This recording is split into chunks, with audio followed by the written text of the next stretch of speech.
All right, we are live, live, live. I love live, live, live. It's tough sometimes, actually. You never know what you're going to run into, especially when you're doing anything technical. That's for sure. Nowadays, with everybody and their mom on streaming and zooming and all sorts of craziness, especially with the old big COVID-19 going on, which is never fun. But let's see if we can get a few people in here before we start the old show. We just ended a short review of the Bunnahabhain An Cladach.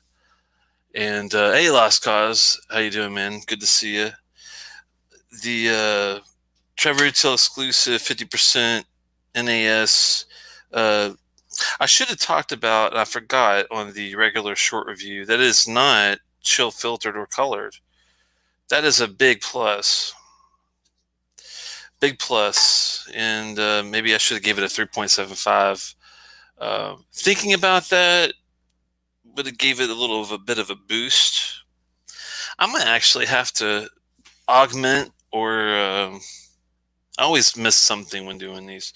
But it's always easier to catch yourself after the fact. But that's something I should have definitely given it a little more of a big boost for rating wise. But still, 3.75 out of 5 or 3.5. My initial score is still definitely well above average. I'd say solid B to B plus. Daniel, good to see you, man. The Wuhan Wheeze. Holy moly, man. Hey, Drams, and doing my favorite distillery on my birthday. How thoughtful. Ah, congratulations, Dram. I didn't know it was your birthday. Happy birthday to you. He's in California, probably still at work, I have a feeling. Are you still at work, or are you finally out and about and having a dram? If you are, what you having? Just out of curiosity. I got to get my link ready to give old Malt here, too. I forgot about that. Let's get that on the side. Studio Dare is another interesting one. This is actually part of their core. This is not. This is Travel Retail exclusive. This is part of their core line. It's kind of taken the place of the 12 in a lot of areas since they were kind of running low, from what I've heard. But they are rimming back up the supply, from what I know. But could be wrong. I haven't heard it from the source, but you know what I mean. The let's see here.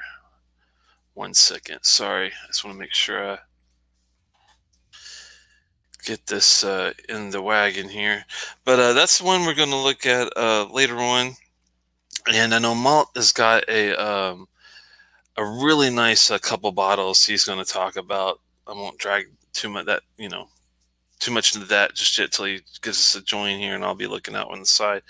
Coincidentally bought a bottle of Bunnahabhain 12 today. Well, you should open it, man.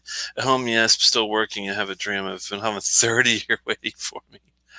Oh, 30-year. Oh, you're killing me. Is it a distillery bottle or is it a independent? And if it's independent, which is the bottling there, dram, just out of curiosity? Yeah, I love these guys. I rarely ever have a bad dram from Bunnahabhain. I can't really think of one.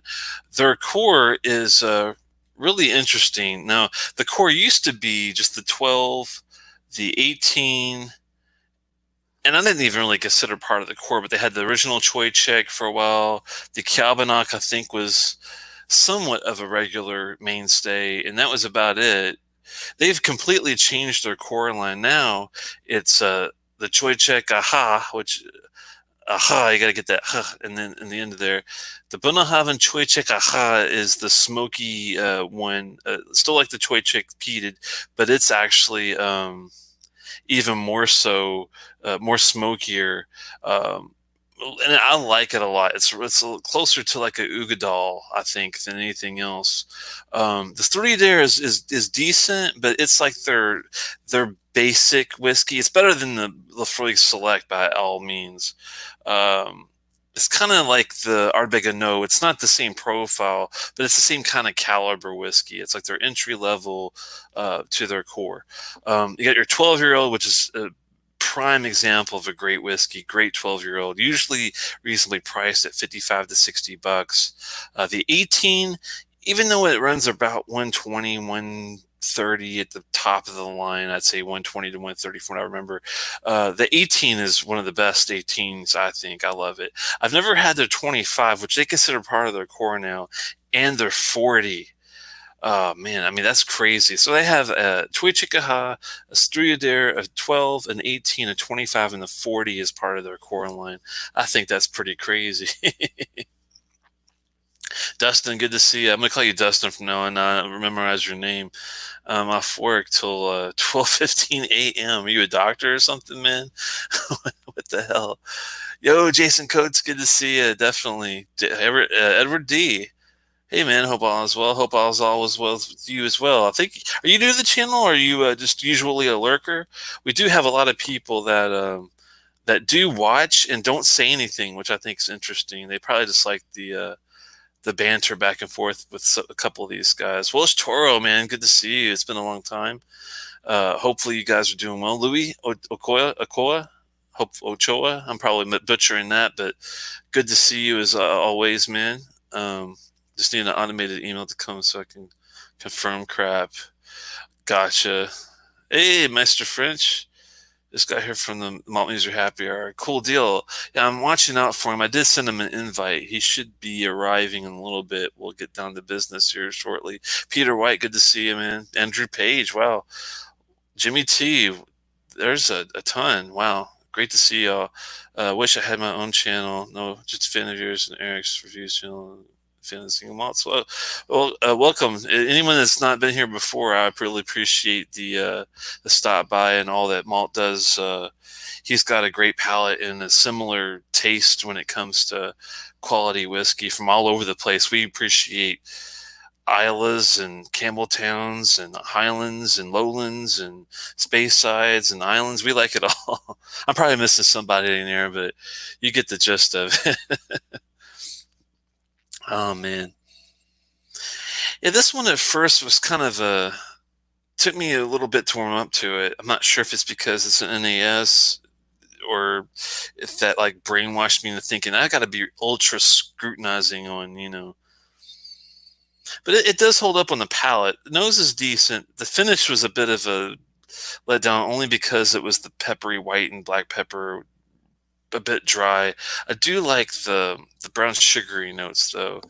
Hey, I think I see Mr. Malt on the side here. Let me get him in here. Hey, Eric, how you doing, man? Hey, Jason, how are you, man? Happy Tuesday. Happy Tuesday.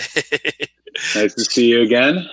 You too, and thanks so much. I was just chatting with the guys about how I appreciate all that you do. You've got a lot of people over here right off the bat, and that the fact that we've got similar palates and similar, I mean, we get different things out of whiskey, but we appreciate a quality dram from all over the place.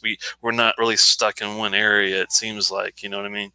Yeah, definitely. Yeah, I'm glad to see. I just opened the chat, and yeah, we were just doing the happy hour before the show and had a bunch of folks in. We were having some good talks about a whole bunch of different whiskeys, so it was a lot of fun. And yeah, man, definitely, this is great, and I've been enjoying the doing these Tuesday shows together. And yeah, I think we do have definitely different palettes, but similar. But then we find some new things on it, which makes it always fun to continue talking about things. So it's been good, buddy. Man, how have you been this week?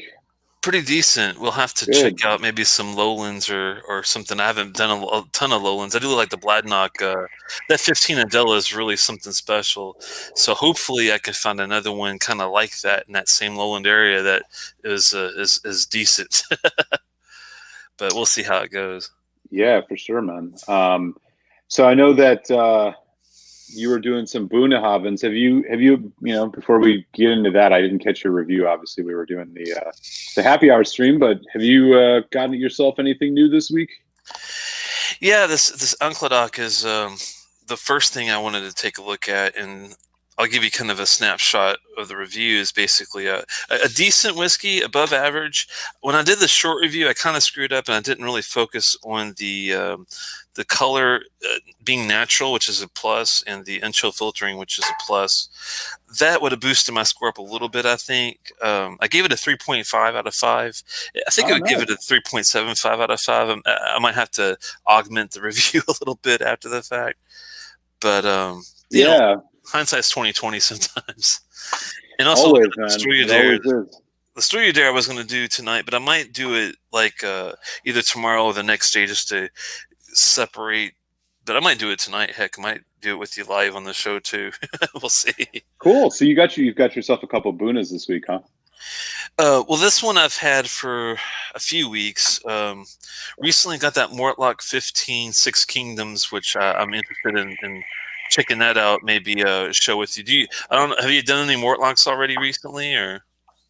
Mortlock's not a distillery that I've actually had the opportunity to try much from yet. I do have a bottle of their 12-year-old. I think it's called the Wee Beastie. No, not the Wee Beastie. That's the Ardbeg. The Wee Witchy. Yeah, that's the one. I do have one. So, we'll have the opportunity. I definitely want to try that thing sooner than later.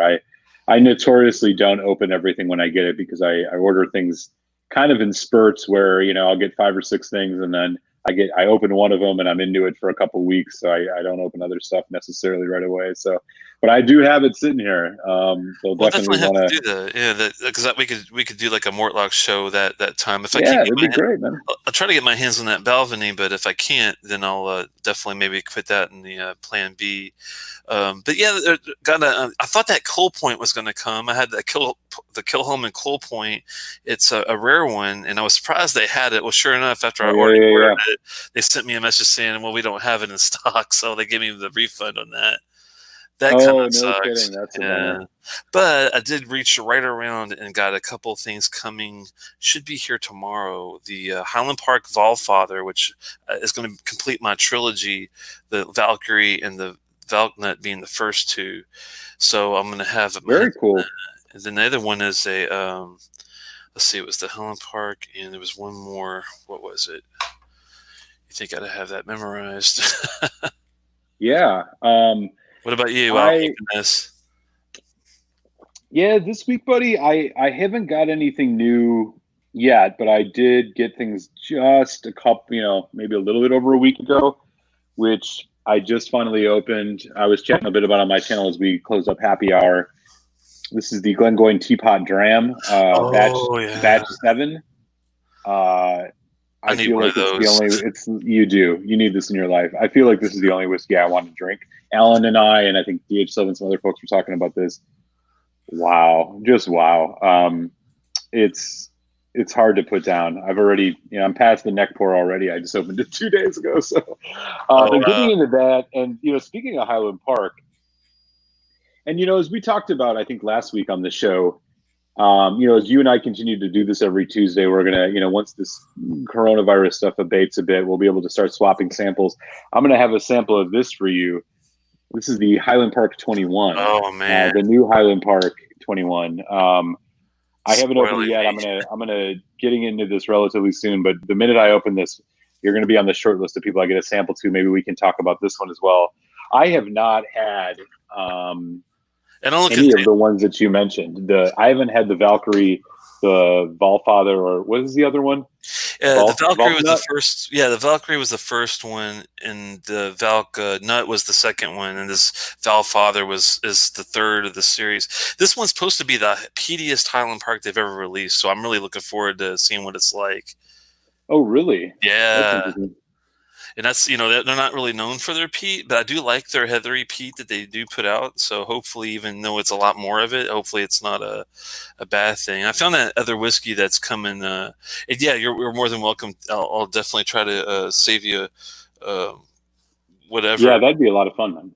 I would love to try a couple of it, especially the heavily peated one. That sounds great.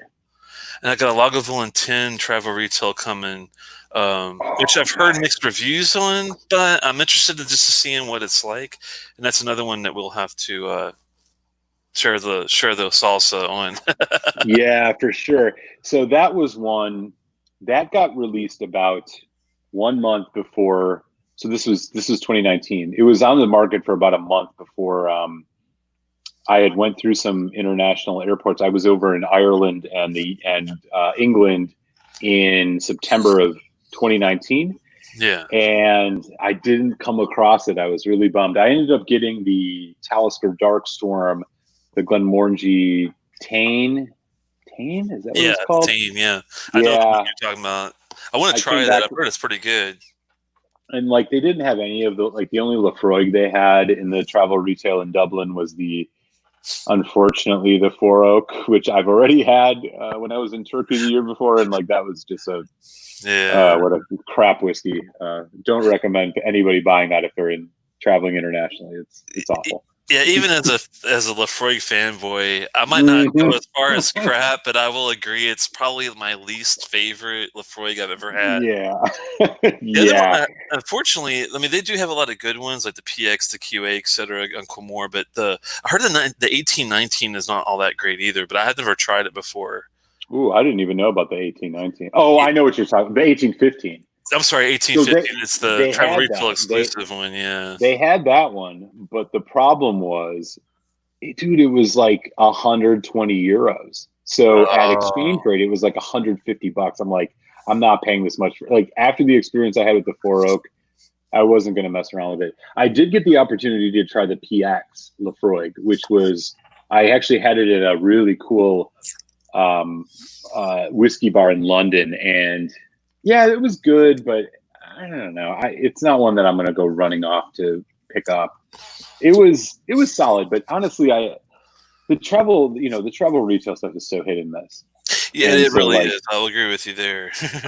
So it's funny, a good. This is actually an interesting segue. So my first, I did some international travel in 2018. I went to Turkey, and when I came back, and Romania, actually, it was in Romania where I got it. When I flew back, I got a Bunnahabhain that was a travel retail exclusive called the Krokvana, which is a 50% heavily peated Bunna. And I enjoyed it quite a bit. I picked that one up. It was like a 1 liter bottle. It was, $80. I know as we're going to kind of get into talking about Bunna, I'm curious if you've had, I'm curious in general, like what your feelings are about the more peated stuff insofar as what you've had. But if you've had the Krokvana, I'd be interested to hear what you've had about that. Definitely. Before I go into that, to answer Daniel's question, yeah, the Valfather is the peatiest Highland Park whiskey they've supposedly released as of date. And this was 2019, just last year. So I'm thinking it's still the peatier, and it is peatier than Valknut. It's the step above that, actually. So it's going to be interesting to see. I'm very looking forward to it.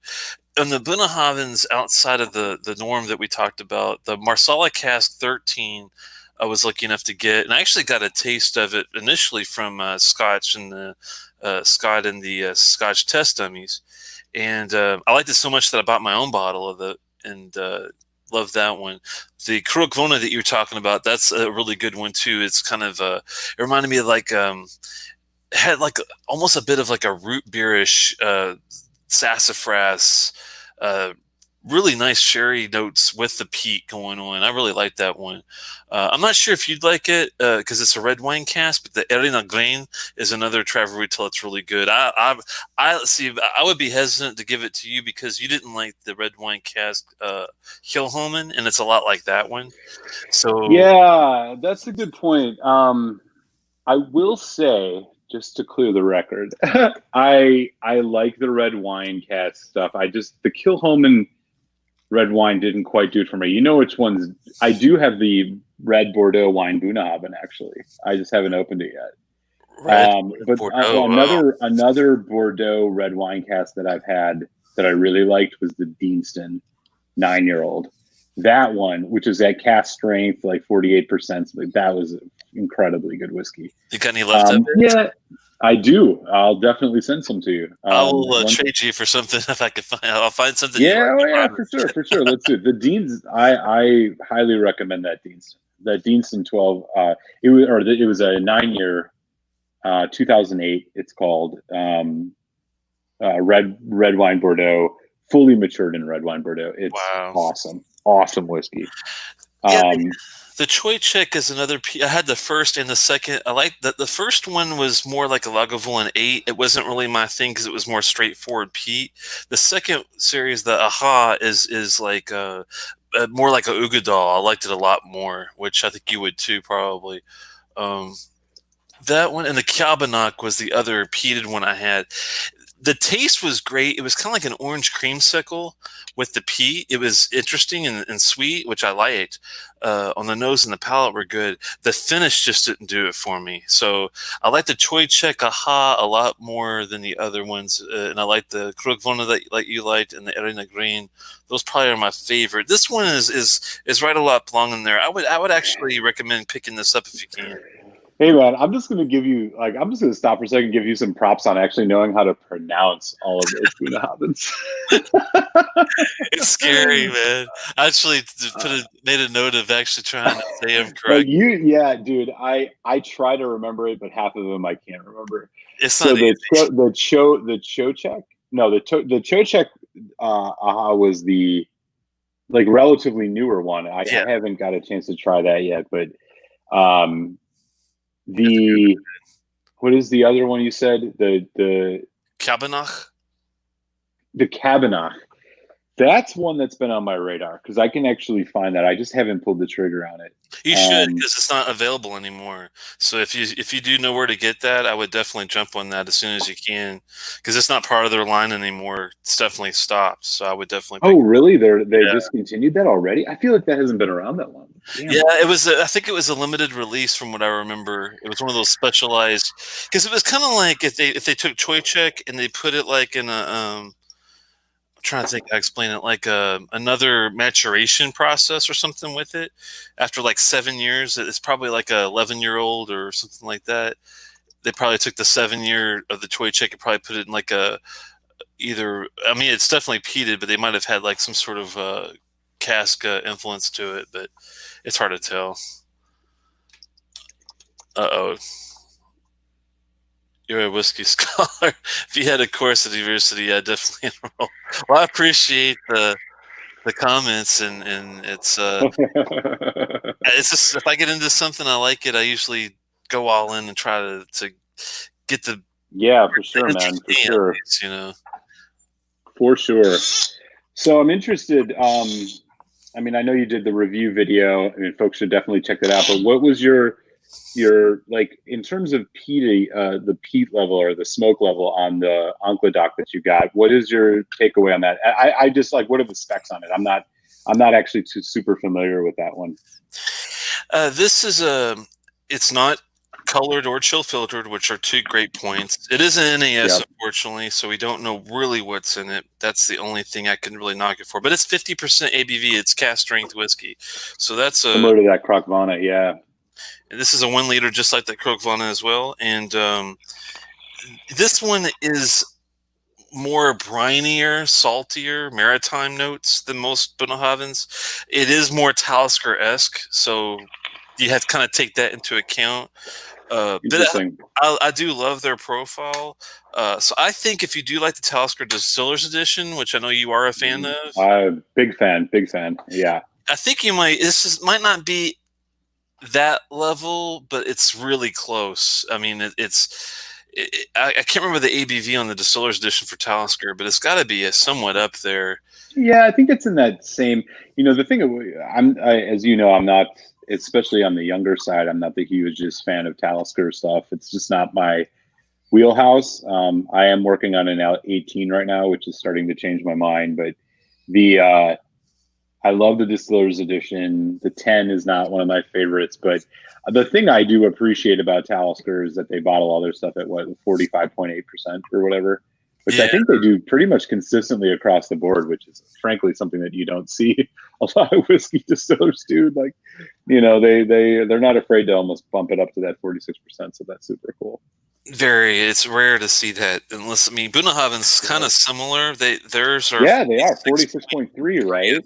Yeah, which is kind of funny. That I guess it's the latitude or the longitude that they're picking from that, if I remember correctly. Yeah. So when we, I'm going to move into this relatively soon here, but so what I have in terms of Bunas. I'm unfortunately not going to open that Bordeaux cask quite yet because I'm saving it for a special occasion. But what I do have here is the Bunnahabhain 12, and this is clearly the older label bottle. I'm not sure exactly when this came out. This is probably from 2016, 2017.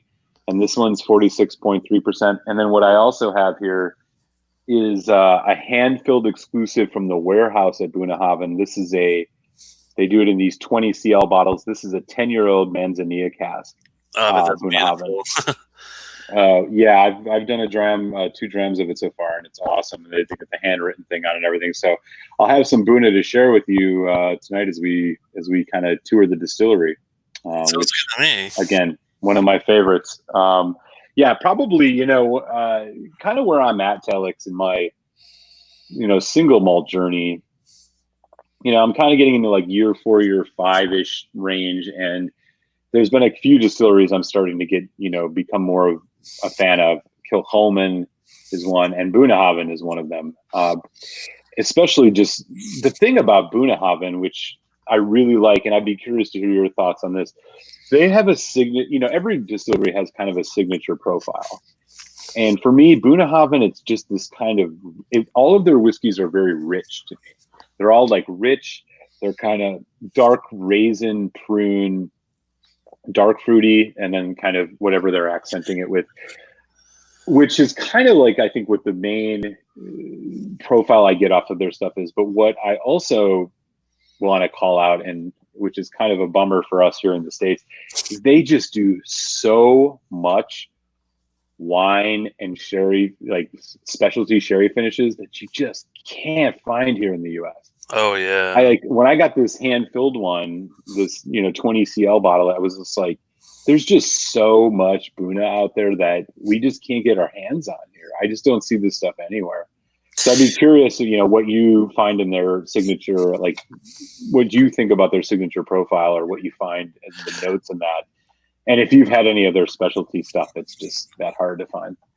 Yeah, I think you nailed it. As far as the profile, I would say dates or figgy notes, just like you said, the raisins and and this one is that dead on with the addition, not just the salt and maritime notes, but this one also has a lot of hazelnuts on it. So if you're a fan of the Kintarabon from it was like Glenmorangie. Yeah, I think this is similar to that taste profile.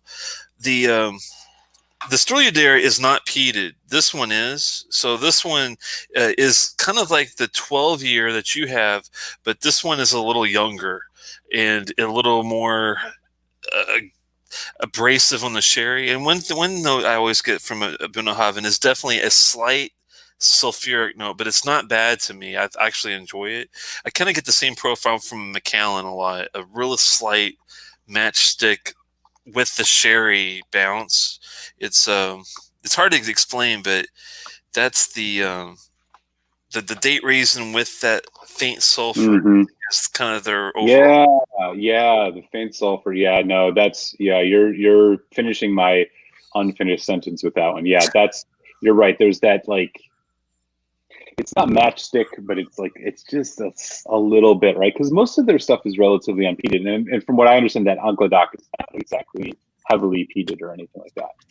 No, it's got some smokiness to it. It is peated, but it is on the lower end of the ppm spectrum. Probably this one is probably like a 10-ish, maybe. I'd say it's at least 5. I'm thinking like 10 to 15 on the profile. It's definitely not as high as an Ardbeg, which is usually around 25 to 40. This is definitely lower than that, but still definitely tasty. I mean, it's not as good as the 18 or, but I think it can hold up its own with the 12 if you do want a little more ABV. But I love the 12 because it's just a nice. I pour it. I don't have to play with it.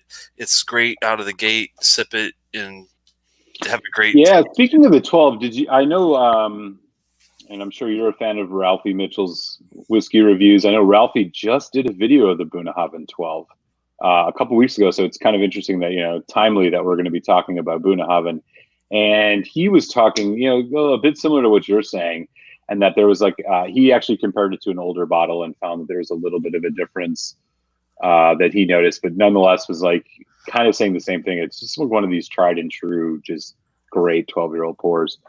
To answer your question So I'm about actually, answer your questions about the rare ones. No, you're right though. They do have a lot of the Moine series, which is their peaty stuff. I had never had a Moine. This one is called. It's like they take the Moine and do some other stuff with it. It's like I guess the Moine is anything peated, but no, I haven't had any of their special casking stuff or their Fest Shield bottles. I've had my eye on a couple. I would love to get my hands on a Bunnahabhain PX because I had a sample of one recently. I had a taste of, I think it was a 12-year-old PX, and it was definitely good. I mean, solid. I can only imagine. Yeah, I can only imagine. Yeah, I'm just gonna go ahead and crack this now. Get the 12 in the glass. You might as well, man. You love that pop. Oh yeah. So yeah, as I mentioned, this is the older label version. I don't know. Like this ain't from like 2004 or anything, but they don't do the scan on the bottle, and you could probably see it anyway. But natural colored, non-chill filtered. I know it's have very low peat, if any peat at all. I bet it was that gold bottle up there. Did it have the gold label around the box? Do you remember? Yeah, so actually I don't have a box for it. I just have the bottle. But yeah, this is right before, they had the new one with the like red and black or whatever. The tan. Yeah, the tan. I got a fresh Glencairn here. I'm going to get some in the glass here and enjoy some Buna with you. I'll do a nice, healthy pour. Yeah, that was my experience too. I never had I probably had a sample of the new one, but the one I have up there is both the 12 and 18 are the gold box ones like you. Oh man, that 18. Oh, that Bunnahabhain 18. That was in my I think I was saying this earlier on the happy hour I did on the channel. It was 3 or 4, I think, in my whiskeys of the year last year. I had that Buna 18. Man, what a great whiskey. Wow. Do you like that's one I got to get my hands on. Yeah, so like that one, I feel like there's so many 18s that are encroaching on that 150 range these days. I think that Buna 18 I got, and this was, a year ago, I want to say was closer to like 120. Yeah. Which seemed about right for me. Like a steal. 120 seemed like the right thing. Yeah.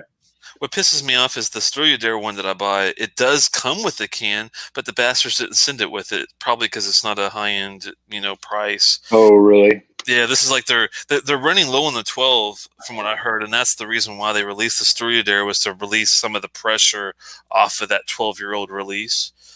But it is just temporary from what I've heard, so we'll see how that goes. But you can get this for like $35-$40. It's not an expensive drink. That's a good price. But it is, it does taste like an entry level Bunnahabhain as well. It's not as good as the 12 or like this one, but it's definitely worth $35. If I had a choice between the Highland Park Magnus or the Bunnahabhain Struyadere, I'm going to go for the Struyadere, I think. That's just my interesting. Yeah, no, that's yeah. I thought the Highland Park Magnus wasn't the worst thing I'd ever had in the world, but yeah, that's an interesting point. I just got this Buna 12 in the glass. I mean, this is again non-chill fill, natural color, 46%. I mean, look at that. Beautiful. That's beautiful. They don't use tarred sherry casks in their stuff. Yeah, right. And is it all sherry or no? It's ex-bourbon and ex-sherry. It looks like. Yeah, but wow. I mean, as much as they're the stuff, especially since it's not all sherry, it's all that you could tell by the darkness that since it's real that they're definitely using some really high end casks. I think it definitely tastes like it. Yeah, what I'm noticing already. I mean, when I think back to the 18. The 18 was just so dark and rich. This one, it smells like it's got a lot of weight and body to it, but it's just so much fresher. The sherry notes are much fresher. It's not dried fruit, which is characteristic of more like aged stuff. It's more fresh fruit. But it's still there. That kind of heavy raisin prune thing is just kind of in the background, fig or whatever, like you were saying earlier. Yeah, like a figgy date, yeah. It's kind of reminds me of like the similar thing with a Glendronach. If you taste a Glendronach, you could taste the profile and you know what it is right away. Isn't that damn good? Oh man, heavy, oily mouthfeel. Hits like a ton of bricks. It's so rich, and then I think it's why I like again, olives so much. yeah, it builds up. It's got a spicy note to it. It's almost like a cinnamon pepper thing. Because Finish is medium. It drops off. I mean, it's a 12-year-old, so it drops off relatively quick, but it's still hanging around. I'm getting like a really nice juicy fruit gum. There's also like again, bright fruit. There's a slight citrus, slight pepper note. Still that kind of signature Bunnahabhain like background of these rounded dark fruits. Yeah, the finish is probably the only thing I'm like would sneeze at on this. It's a little short, but wow, what a good whiskey. And at the price point, what is a Bunnahabhain 12? $45? Man, great. Yeah, The well, nose is just amazing on this. you're Wow, lucky the if you get it nose. at that price. Usually, if here it's like 55 to 60, but I know what you mean. Oh, sure. Yeah. But yeah, the Mm. 18 was like 120, so about the same price probably for the 18. The 12 here I think is a little more higher, but it's not. It's definitely still worth it. At for 55, $60, I think it's a good price for a Mm-hmm. 12-year-old Mm-hmm. whiskey. Yeah. There's lots of 12-year-olds that I don't think are worth that. You know what I mean? Oh, yeah, for sure. Oberlauer is one that Yeah. comes to mind for me. Yeah, Macallan 12. Here's a good question for you, and this is the funny thing. When I started my whiskey journey, and it's really similar to yours, about I guess 3 or 4 years ago. When I started learning about peat versus sherried whiskey, when I thought peat bomb, I thought Ardbeg, which is it's kind of somewhat Oh, natural yeah. until you find the Bruichladdich Octomores and things like that, which are even more so. But it's still in the peat Yeah. area. But when people talked about sherry bombs, they talked about Aberlour, and I'm thinking to myself, between like Aberlour and Macallan's were like noted as being like the sherry bombs of sherry bombs, but no one ever talked about Glendronach for some reason. No one ever talked about. What are some of your favorite sherry bomb whiskeys that people wouldn't normally Yeah. think that? That's a really good question. What's interesting about that is I had a similar kind of dive into sherry. I've been, I started off as a tequila drinker. I got very into bourbon and then moved into, and once I started really enjoying single malts, it was like, yeah, this is the way to go. When I think about sherry bombs, okay, I'll rephrase it. It's not sherry bombs, but just like really good, heavily sherried whiskeys. For me, yeah, Glendronach was not one I had heard about much. The Glendronach 12 was probably the third heavily sherried whiskey I had.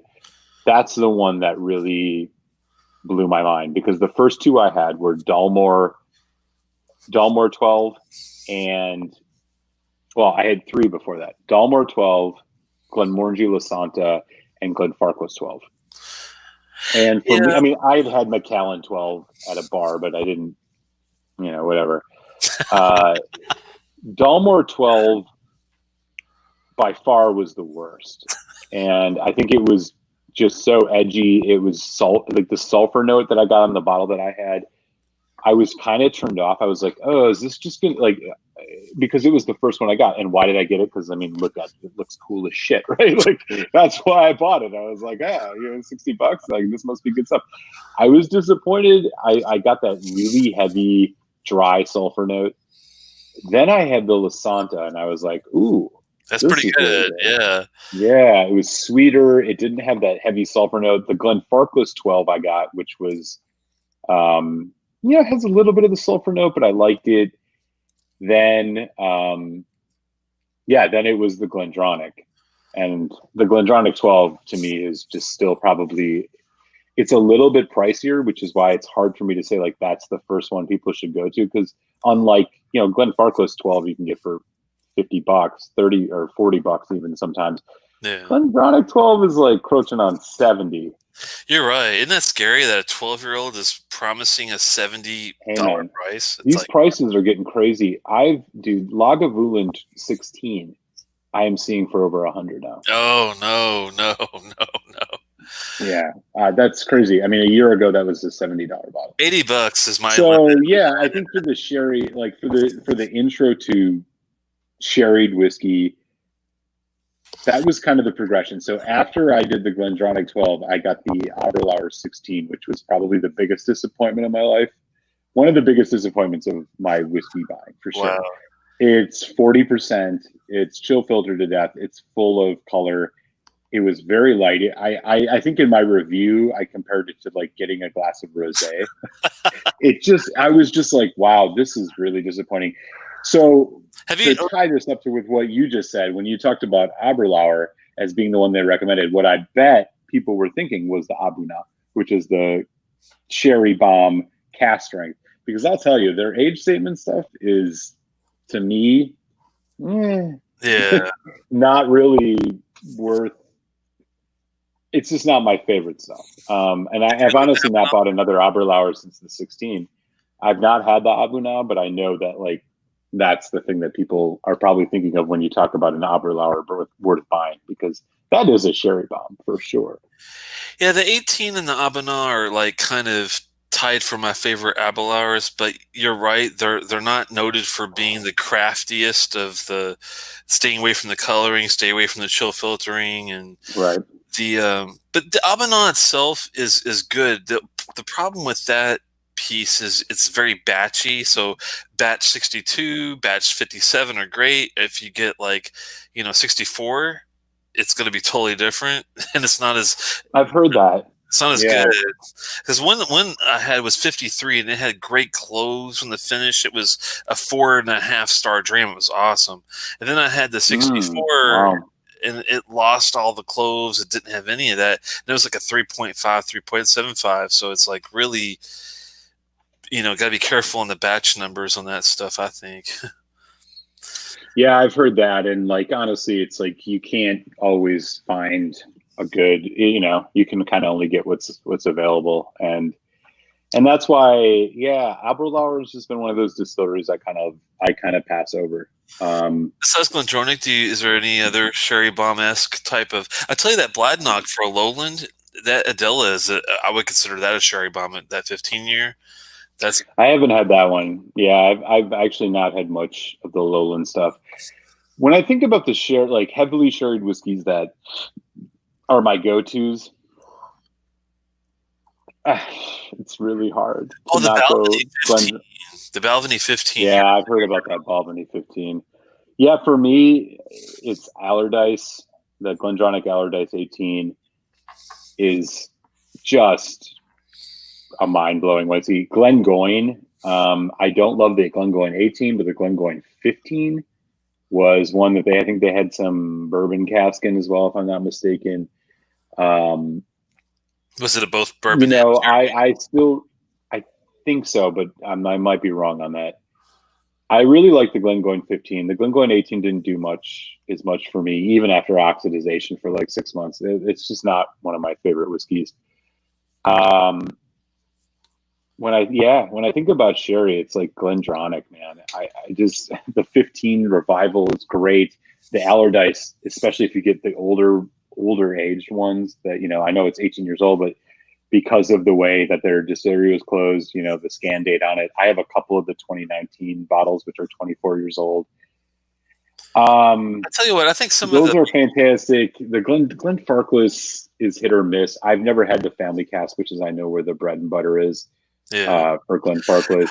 I was lucky enough to have one. I tell you what, it was reminiscent of a GlenDronach, but it wasn't that much different. So it's kind of one of those balancing acts. But I think if you think about Macallan, I think the only thing holding them back is the price point, because all their like high end sherry stuff is probably pretty damn good, I would imagine. If they're not gonna lie, the Macallan, the Edition series, the Edition 4 especially, I really really like.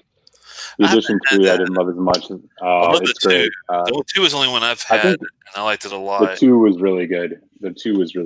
Yeah.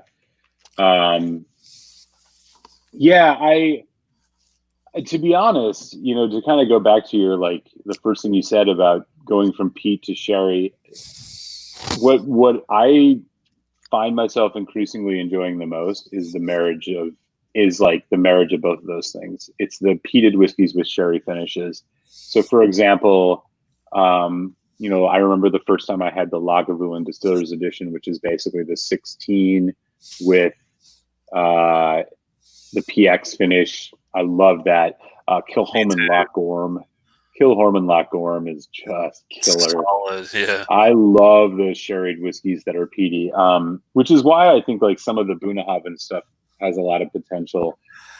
This one obviously isn't very peaty. I will say this is I've been working through this Bunnahabhain 12. The nose is just amazing. It is fresh fruit. It is now, like, after it's been sitting here a while, it's nutty. You get like a nice kind of almond hazelnut thing going on. The nose is incredible.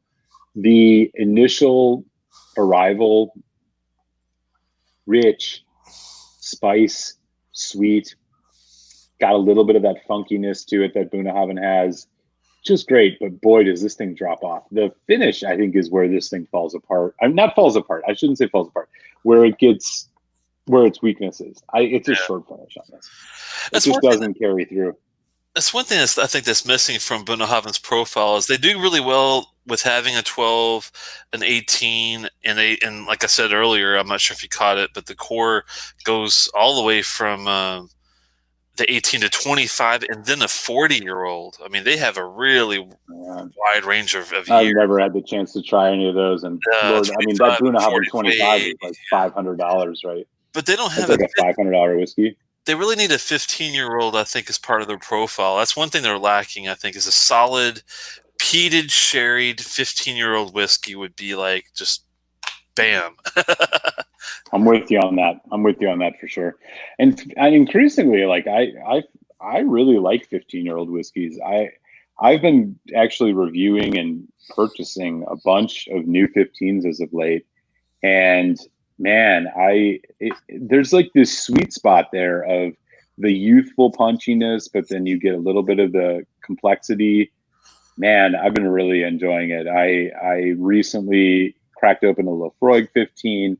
I got myself Glencadam 15, an old Pulteney 15, a Ben Romick 15. Yeah, it's just a nice spot to be.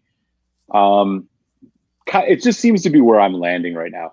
I did a bunch of 18-year-olds last year. I think for the most part, I think 18 is kind of the sweetest spot with whiskey. With single malts, like you get too much older, they're kind of more expensive, but also, the youthfulness kind of abates quite a bit. I wonder why with 15s, you notice with lots of these distilleries, when they get to they have a basic 12, and then they have a 15. And typically the 15-year-old, and I hope someone knows in the comments, why is it that usually the sherry cask releases the 15-year? Glenmora does it there. The Glenelg does it there. Yeah. Yep. There lots of, and it's not just them. There's lots of distilleries I noticed that they do a 12, then they do a 15-year-old sherry release, then they do an 18-year-old bourbon. Deanston does the same thing. If you think about it, they have their 18 bourbon, but they have like a 10 PX. They have like a Oloroso at 15, I think, and 20. So I mean, they really do the sherry on 15. Anyone know why? I'm just curious of why that is. I couldn't tell you. I wonder if it's a sweet spot for the transition of like dried fruit and fresh fruit. Because, I mean, and this is something I've kind of picked up along the way, especially, I think this, it's not a rule, but this insight or whatever is especially true with NASs. It's like, when you don't know the age of it, if you're picking up dry fruit notes, especially in a sherry aged or sherry matured or sherry finished NAS, what it's telling you is like there's some older stuff in there, because oxidization in the cask is happening. So these fruit notes are going from being fresh to dry. And so I do wonder to some degree if like with sherry bombs, you get, or with sherry whiskeys, that 15 is like kind of where the transition's starting to happen. Because most of the time with the 12s, I get more fresh fruit. I mean, which is exactly what's happening on this Bunnahabhain right now. I know this is bourbon and sherry, but like these are fresh fruit notes. I'm not getting a lot of dry fruit, but the 18, Yeah, much drier. Yeah. that's true. Give a shout out to Dram Dude. It's his birthday today, man. Dram Dude, man. Cheers. How old are we today? You want to share? I'm sure you're younger than both of us. I I also don't see know. Santa Cruz Santa is in the Cruz, house. yeah. Las Cos, Here's Peter Santa White. Cruz. Nice to see you. Yeah, a bunch of good folks. Edward came over from the chat. Good to see you, Edward. Awesome, man. Yeah, Glad definitely. you Thanks for glad you coming. joined us. Yeah, a lot of these new faces. I was surprised to see a lot of them just pop on right after you were done. So I really appreciate it. That was cool. Oh yeah, for sure, man. This has been a lot of fun, and I think as we Dram Dude is 30 and he's drinking a Buna 30. I am not worthy. Yeah, 30-year-old Buna. If I you're can't even like, get here's to the thing. 25, more or less than 30. Can you imagine? Like, I couldn't even imagine drinking a 30-year-old at 30. Like, that's freaking awesome, dude. I didn't That even is know a what way Scotch to was enjoy at 30. Sadly, I didn't even know what it was. it. Isn't I that didn't either. I wouldn't have appreciated it. So the fact that you can appreciate a 30-year-old whiskey, let alone a Bunnahabhain at your 30th birthday, man, that's special. how did you get Congratulations, buddy. Enjoy that cilantro. How did you get into it? Like my wife and I we were at a speakeasy and I thought, you know what, I never tried it. I'm just going to try a flight, and I got a Glenmorangie, a Olive Jura, and a Lefroy 10. I'm sorry, no, Smokehead 10 was like my first intro to Scotch, where the Glenmorangie 10 was kind of like, it's okay. It's better than bourbon because it didn't have the corn. And then the Alajura was like a basic, I think, a 10, and it was okay. It had some smoke, which I thought was interesting, but it didn't really add a whole lot to the deal. And then that Smokehead was where I fell in love with Scotch, and it was a peated whiskey, which I think has got a blend of Lafroig and some other stuff in it, if I'm not mistaken. But what was your story on how you got started? Yeah, so I was a tequila drinker and then got more into bourbon. The Scotch that was kind of my transition Scotch, the first single malt bottle I ever bought, Oban 14. Oh, okay. And that was the one that really kind of opens the new world up to me about single malt. What was so it I about got a bottle of the that. 14 that you liked a lot about it? The thing about it is that it was a nice bridge. It had some of those caramely kind of rich notes that you get off bourbon, but then it had that snappy like edge to it. It was like that minty menthol, slight peat smoke. I think that's what it was about it. And Did you get more I florals remember, as well? boy, it's been so long. I mean, when I drank it then, like floral notes are something I'm into because I'm a big fan of rye, not rye whiskey necessarily. I like rye whiskey, but bourbons with high rye mash bills. So Gotcha. like Four Roses, for example, where you have like a 30% rye mash bill. I'm a big fan of that. And yeah, I think there was probably a little bit of that going on, but it was the complexity. I mean, for me, and I don't want to offend anybody in the chat here, but like for me, bourbon, there is really good bourbon and there's shit bourbon, just like there is any other spirit. But the like range of good to bad is tighter than it is with Scotch. Like, and so for me, it was like I tend to get a lot of the similar. Like bourbon is sweet, bourbon has spicy, and then there's like it's corn, it's brown sugar. I've had bourbons that have wowed me, no doubt, but for the most part, it's all within a more the range is just tighter, right? Like the range of like bad to good is kind of closer together than it is with Scotch. I never thought Scotch, about I it that way, think, but is you're just right. Yeah. Scotch for me is just much more dynamic, more interesting, and Oh, like yeah. I just think there's so much more variation you can get. Profiles. And so like as part of the journey for me, it was I got into a lot of bourbon. I got into, I went from mixing bourbon to drinking bourbon on ice to drinking bourbon neat. And then it was the same thing with Scotch. I just kind of got to this place where I was just like, holy cow. Like there's so much different stuff you can get out of a single malt. It's such a more unique personal experience Yeah. than most bourbons. And again, I'm not hating on bourbon. I was drinking a Wild Turkey Rare Breed tonight. Like I love bourbon. But for me, most bourbon is kind of in this, Yeah, the unless you get variation is lucky. I had a Corsair there's triple 3 lanes, right? recently. It's a 3-lane freeway, Yeah. whereas Scotch is like a 7-lane freeway. I had And so for me, that's just what it was. And I know there's a lot of people who love bourbon, and there's a lot of dynamic. Look, I've had BTAC Buffalo Trace samples. I've had the shittiest bourbon in the world. I'll never be somebody who hates on bourbon, but for me, it was just like when I got into Scotch and I started drinking peated Scotch and then sherried Scotch and then just like Highlands, it was like there's just so much more interesting stuff happening. So Oban 14.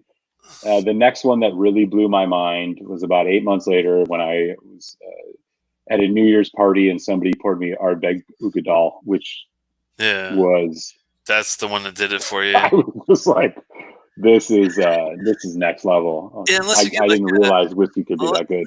Unless you get like a Corsair triple smoke, something special that's an American malt or a good bourbon, it is really tough. Unless you know the right ones to get from Bardstown specifically, it's definitely. Right. It's become such a cutthroat thing there. I mean, you probably heard about Blanton's having a fire and all that mess, and the whole Rip Van Winkle thing. And then I've had. It's crazy. Look, I mean, my younger brother is a big bourbon head. I have samples of, I've had the opportunity, and I'm lucky that I've had the opportunity to try really high end bourbon, mostly because of people that I know who are bourbon heads. I've had the Pappy Van Winkle. I've had and it's great stuff. It's great.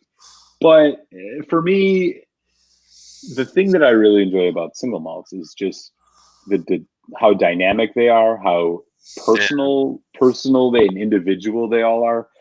I just don't think. I think that line's blurrier with bourbon than it is with Scotch. I mean, you get the opportunity to try some single malts that are so dynamic and give you flavors that you just can't get. I wish there was a way for the bourbonites in Kentucky to have a way to do some sort of peated version. I mean, we don't have peat bogs in Kentucky, unfortunately, but it's a shame that Kentucky doesn't have a way to do some of their craft outside of the state and do it overseas somewhere where it would make sense. I mean, there's got to be some places you would think like in Ireland or in Iceland. I'm not sure. There's got to be a way to do bogs or peat bogs, somewhere else, right? Yeah. I guess. I think the closest you can get is like heavily bourbon. I think Lafroig, right? Lafroig is for the most part bourbon matured, and then Lafroig 10 or whatever. It's all bourbon matured. Like you get some of those bourbon notes, and then the heavy peat smoke. It would be good to see. It would be good to try something that's over 51% corn that's peated. Yeah, it'd be fun. I wonder if that would be. I'm game. Do you think it would work, or do you think it would be kind of a nightmare? I think it would work if it was like maybe a PX influence, like a sherry with a peat and a bourbon. It's like a there are a lot of bourbons. Maybe instead of PX being too sweet, maybe do an Oloroso that's drier with a sweet corn. That might actually make more sense. There are a lot of bourbons out there that are doing sherry wine influences. So Bellamide, which is MGP, but they've done a bunch of like Madeira cask. Breckenridge does a Madeira cask and a port. Balcones does some wine. Like it's out there. I haven't tried enough to say definitively, but to me, it's the barley. The corn is just so much more assertive and so much more dominant than barley is that I feel like you just aren't going to get the level of complexity. I'm speaking from somebody who hasn't. I know, right? I know you love a barley malt that's been in bourbon barrels. Either way, barley and rye is where it's at. I think. Have you gotten to the Texas thing at all recently, or is that something you're staying away from? Or I've heard that's like a new thing people are talking about here and there. Yeah, I have a bottle of the Balcones Brimstone, which is a mesquite smoked whiskey, and I will tell you, it is probably the most unique whiskey that I own. Oh wow. I can't stress enough how much it literally tastes like you are standing next to a mesquite fire and it is billowing smoke in your face. It's an incredibly unique whiskey. I will pour you a sample when this COVID-19 stuff abates. You have to try it, if for no other reason than to just experience. It's 100% corn, but to just experience this type of smoked whiskey. It's like nothing I've ever had. I think they're doing really innovative stuff. I think a lot of these. I don't necessarily watch Whiskey Tribe or anything like that, who I know are really big into this, but there's some really cool stuff coming out of Texas, and right on, like, innovate as much as we can. At the end of the day, Not up there you're with just not going to get me out of that. the motherland. You can't mess with the motherland. Yeah, right. That said, I think I would love someday to have the capital and the time to put some of the best bourbons next to the best scotches and do some kind of back and forth. I just think Scotch would win for me. But Johnston's my last name, and Johnston's come from Annandale, which is a part in the Lowland area of Scotland down there. And thankfully enough, Annandale's got a new. You have bloodline in Scotland, huh? Well, ancient, the peoples migrated from there to Ireland before they came over, and they've been here. I've traced back my line at least to the pre-1800s, so I know they've been here a long time. But yeah, going back to where the Johnstons like collectively started was in Annandale, and I'm interested to see what this new Annandale distillery does. Have you heard anything about them at all? I haven't. I've heard I think it's a lowland, and they've got some juice available, but I'm not sure how readily available it is as far as, what you can get your hands on now. But that Elisa Bay, man, if you ever get a chance to get Elisa Bay, that's a really good new one to try. Definitely. I like their new entry stuff, and the King's Barn stuff is good too. You have such an interesting story then, because you have family from Scotland, and yet you grew up in Kentucky, bourbon country. Like, what an interesting whiskey intersection you got. Well, all the Johnstons came from Scotland originally, though. Like, if you trace the Johnston name back to I'm talking like, Braveheart days, that's where all the Johnstons come from, or in Annandale. How long they were there before they came over to, like, I think I traced my line back to Somerset County, Pennsylvania was when they landed, like, as far as where I can trace back. But how they got to Somerset County, I have no idea. But they went from there to West Virginia to Kentucky is how the whole line came over. But the only reason I brought it up because I know Annandale's got a new distillery that's I'm just yearning to try to see what their juice is like. Has anybody had comments? I'm just curious. Yeah, my bloodline is German, and then Eastern Jewish, and then French. So most of my people are beer drinkers, not whiskey drinkers. So I don't have much connection to it from a familial lineage standpoint. But when I came up, when I was growing up, I just got into beer mostly. I did beer a long time before I even did Scotch. Me too. Yeah, the bourbon thing was just the corn just threw me off so much. I never really got. I mean, apart from the, Woodford Reserve and Buffalo Trace, that kind of thing, I never really got really heavily into it until I started doing the Scotch, itself. Yeah. So speaking of, I'm going to actually move on to this other Buna here. That 10-year-old hand-filled Manzanilla. The 12, my general feeling on it was, very competent whiskey, good 12-year-old. That finish is real short, though. Much shorter than I expected, considering how rich that whiskey is. It just drops off, but still nothing to sneeze at. Good bottle for a 12-year-old. This Manzanilla, however, this is 55.1%. So this is going to be a step up for sure. And I'll give a sneak preview to the Strudel, which is the yeah, do it. core range 12, pre-12-year-old, probably more like a 7 or 8 year. Yeah, definitely go and go through, give your notes, and I'll do the same thing on the side. Yeah, I'll do that for sure. I'm going to let this sit for a minute. I got to go get a water refill, so I'm going to go dark for just a sec. I'll be back in just a moment. Perfect. I'll do this one first while he gets ready. I've been letting this sit out for a good. It's been a lot longer than 10 minutes. I'm sure it's not overly oxidized. We'll put it that way. Let me take him back out for a second until he comes back, if it lets me do it that way. Yeah. And sorry for missing all your all's chats. It's hard for me to be able to have a guest and keep up with the chat at all. So I really apologize for that. But I do what I can when Malt lets me know what's going on. But this one is different. This one is more chocolate oranges on the nose. On the three there, it's good. The faint hint of sulfur sherry is there.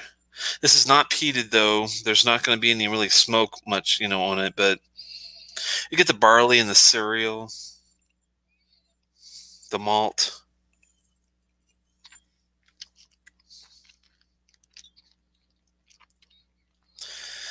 Has a similar profile as far as the caramel, toffee, butterscotch, but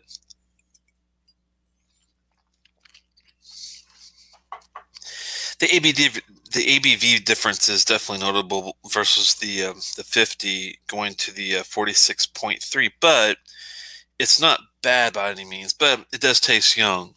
So you do get the nice end finish on a 12. I like the 12 finish. It's not very long though. I will agree with Eric that it is on the shorter end.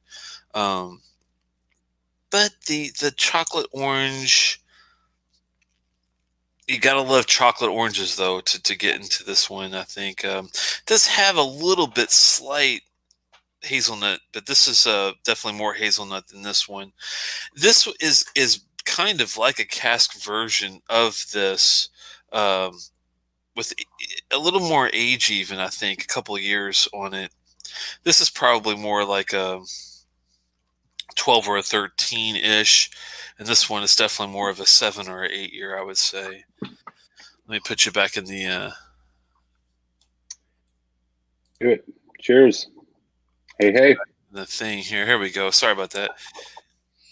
Yep, I just caught the tail end. You're doing which one are you doing again? I'm sorry, I didn't catch the full name of it.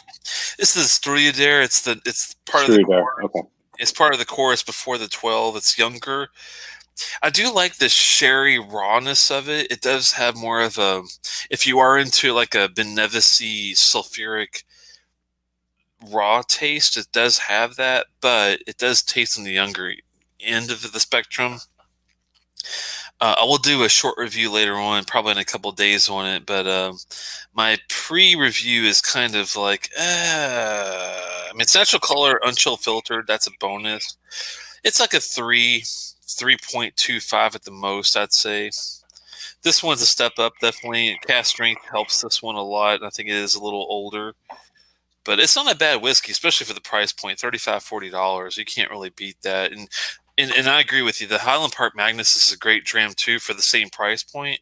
It's just, if I'm in the mood for Heather, I'll go for the Highland Park. If I'm more in the mood for like Maritime Seashell, I'll go for the Bunnahabhain, I think, on this one.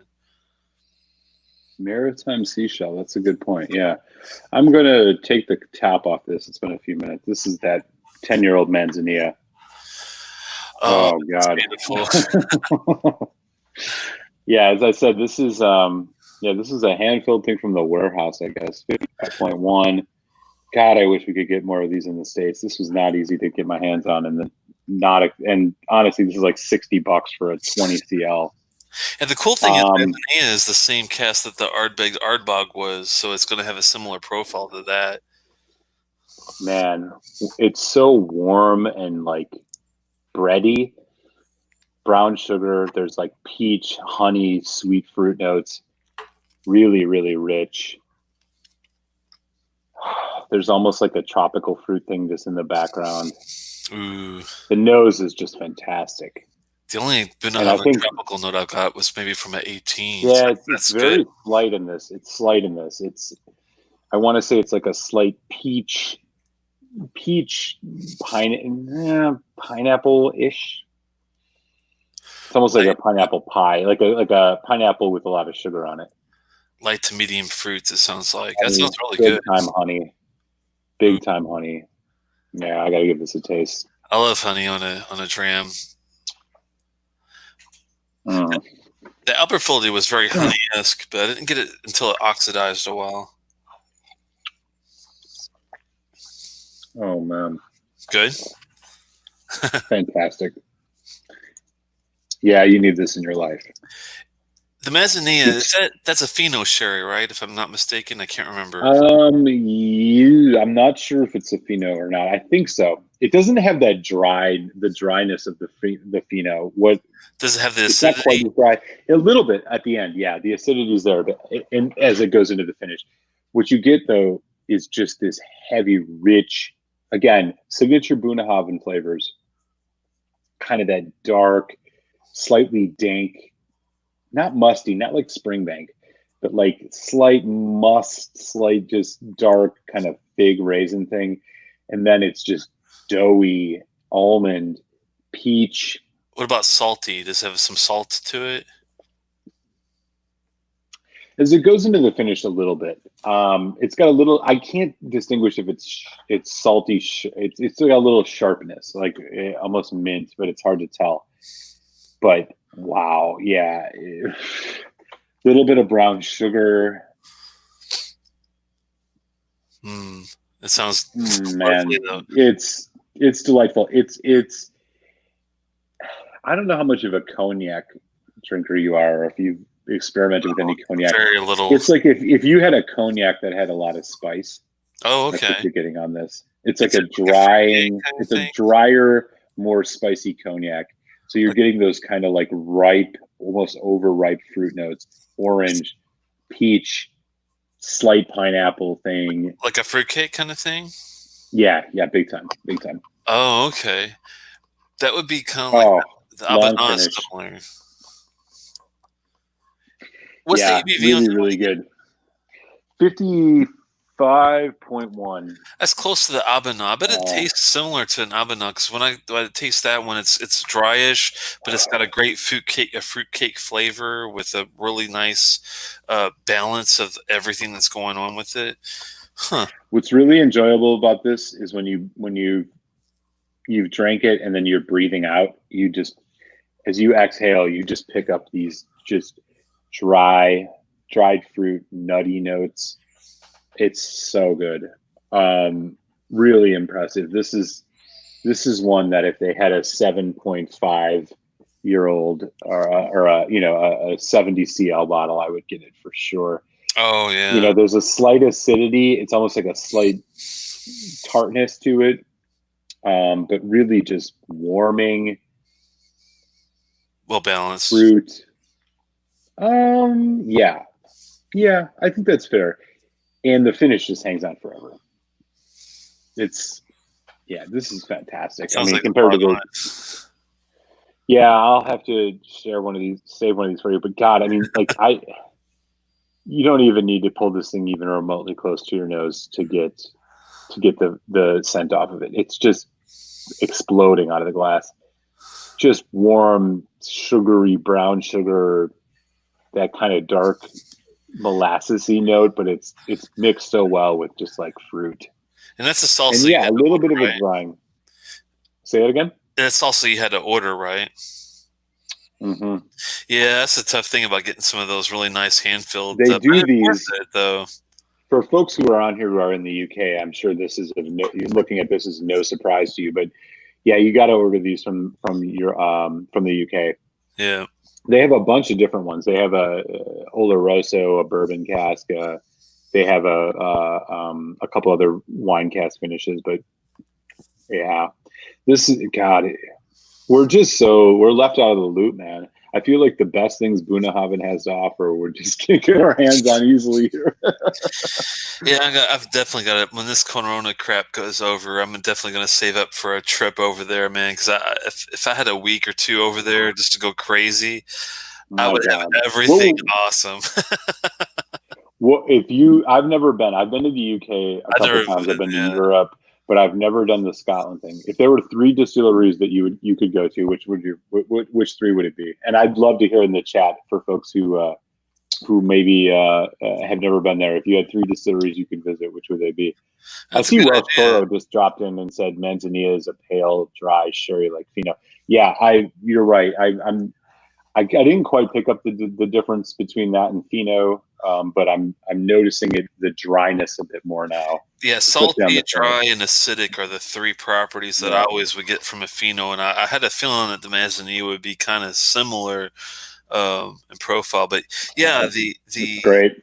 the Isla thing, possibly, but going back to your question on the distilleries, man, that's a tough one. I definitely would have to go to Ardbeg. That's a definite. Lafroig would definitely be one I would want to go, but if I had to like branch it where I can only go one Isla distillery, I hate to say it, don't hate me, Lafroig fans, but Ardbeg is probably number one. Second, I would have to go to Campbelltown just for a little funkiness. And I'm torn, honestly, between Springbank and Kilkerran. They're like sister distillery, Glengyle. Right. That would be one I would love to hit, though. Probably Springbank because they do everything, the bottling, the whole 9 yards there. So Ardbeg, Springbank, and I'm thinking since we talked a lot about them, and I think you're right. If I was gonna, if someone liked sherry and they were getting into Scotch and they were like, what's the best Scotch that's got a sherry influence to it? I think I would start them off with the Glendronach 12. So I think Glendronach would be my third option. Those are great choices, man. Yeah, those are great choices. What about you? If I could only choose 3, and I've thought about this because I almost did it last year. Springbank for sure. So Springbank would be 1. Oh boy. There's no wrong answer. You know how it goes. I know, right? I know, but it's like it's so difficult. Just to help you out, an honorable mention would be Deanston because they do have some interesting stuff that they do, and they're always good. And even Ben Nevis would be one that would be interesting to do, I think. Oh man, Ben Nevis, yeah. I think I would go Springbank. I would do, and then I'm stuck between Glendronach and no. You know what? I would do Springbank, Highland Park, and nice choice for Isla. I want to, you said Ardbeg. that would be the right thing to say right now. You can say Kilhoman. They'd be interesting to see. A new one's but their stuff is still too young. Like Kilhoman, ask me in 5 years, I'd probably sell Kilhoman.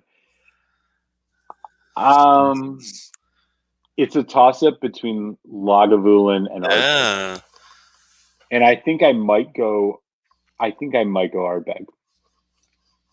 I would agree with you. Even though, like, not going to Lafroig. Lafroig is the whiskey I've had the most of. It's probably my favorite distillery. But I also feel like I've had Lafroig. I feel like I've had most of what Lafroig can offer. I'll tell you what, man, Aquavite sent me a hand-filled Lafroig from the distillery batch. Oh wow! It was something else. Hats off to Roy Aquavite. Hopefully, if I would do it for you, Eric, myself, if I could. Hopefully, you could find someone that's over there to send you a hand-filled Lafroig offering. Because I tell you what, it was something special. It was pretty good. But no, I agree with you. All their offerings are pretty easy to come by. Even that new Cairngis, not new for.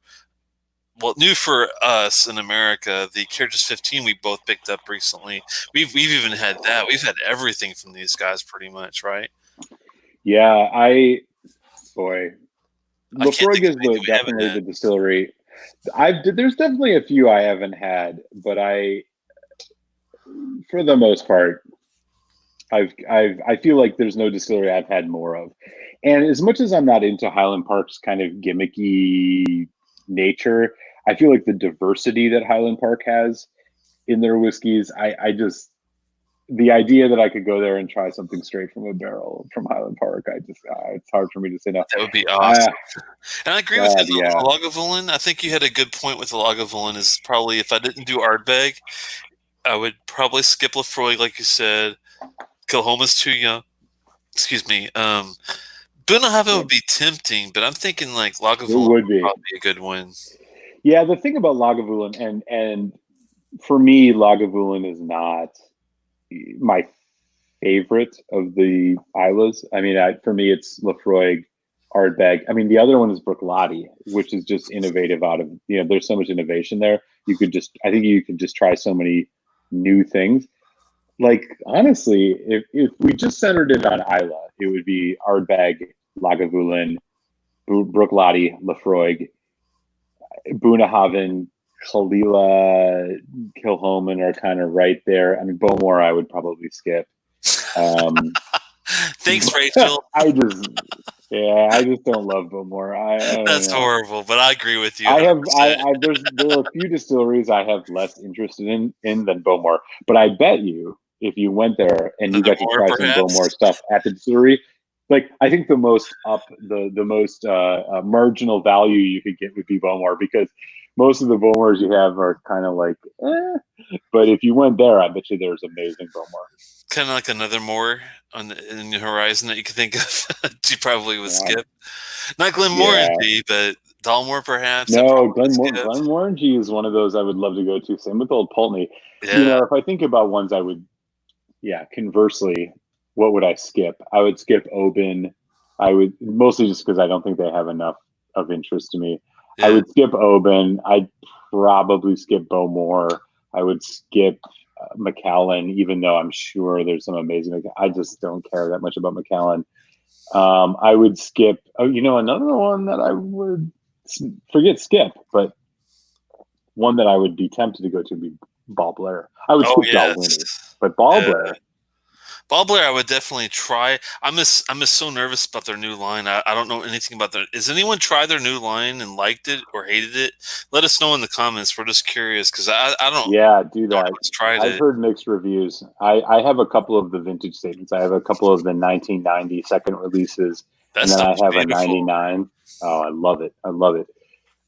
But yeah, I have not heard great things. Um, I don't know why, and it's a bummer because I liked Ball Blair's kind of unique approach to the vintage statements and all that. Me too. Glen Rothis does the same thing, and I'll actually enjoy it. If I know the vintage and know the bottling year, at least I know what I'm getting myself into, right? Yeah, man. But God, the thing about Bunnahabhain is, just being able to taste this. Bunnahabhain is another one of those distilleries where I think the upside is really high because there's so much stuff that Telex you and I can't get. I mean, you're in Maryland, I'm in PA. Like, there's just so much we can't get of like high quality Bunnahabhain stuff. That going to the distillery, I bet you we could really have an opportunity to try some amazing Bunnahabhains. I mean, this is an indication to me. Like this Manzanilla cask is outstanding.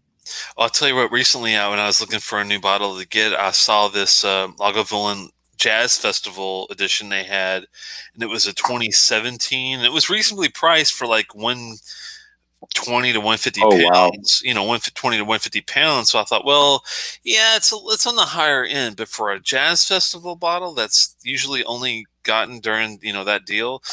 I'll pull the trigger. Well, sure enough, when I got into the whole scheme of it, out of stock, and then I go to the 2018 and 2019 bottles are priced way above like 350, and yeah. those are Totally. even gone. I'm like, oh my god! So you finally get Yep. to the 2019 bottle, and it's priced like 350, 375 pounds, and I'm like, Jesus, this is crazy prices, and they might have like the one that's like $500, but I'm not going to spend $500 on a whiskey that just came out a couple of years ago. That's probably not even 15 to 18 years old is crazy. It's just, I hate these secondary prices, just really piss me off.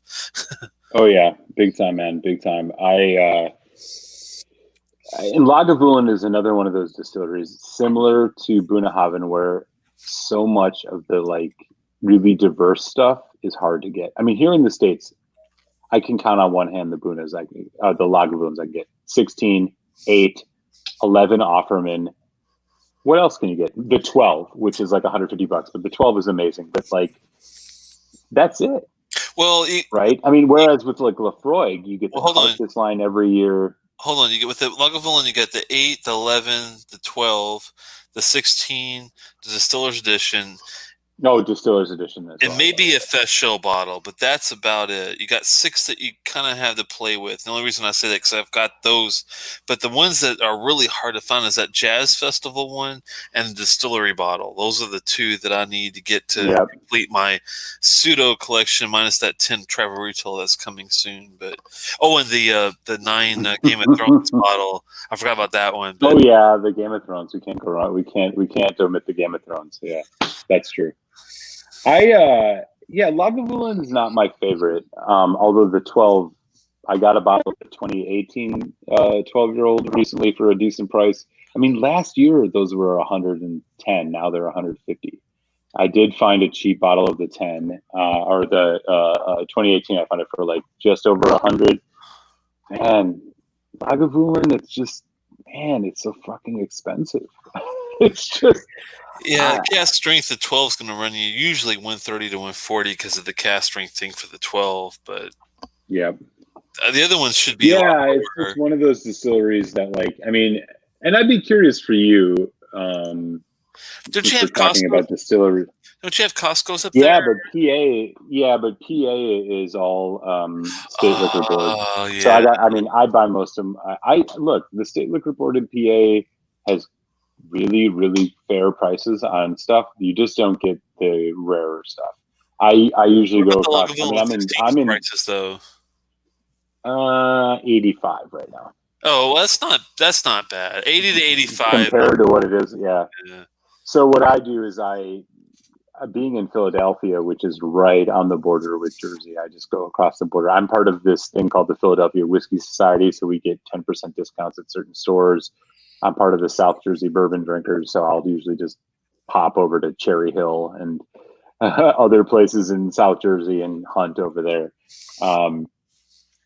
But it's interesting. So, like, bringing up this distillery thing, and maybe this will be an interesting conversation, and I bet you some of the folks in the chat will have some opinions. Like, are there any? I'm at the point in my journey where I'm getting more and more interested in kind of exploring ranges of distilleries themselves, not just buying one-off bottles. Are there any distilleries that you're currently kind of, finding yourself excited by and trying the stuff of that more so than maybe you were before? Yeah, I've got a list that I've been kind of keeping track of. I'm kind of a master of, unfortunately or fortunately, depending on how you look at it, of spreadsheets. But one thing that I've done is put together like a list of new distilleries that I haven't got a hold of yet, but I've been lucky enough to touch a bunch of them. But this one, let's see, let me get this. I've got like 3 different monitors that I'm messing with here. 1 second. Where'd it go? Here we go.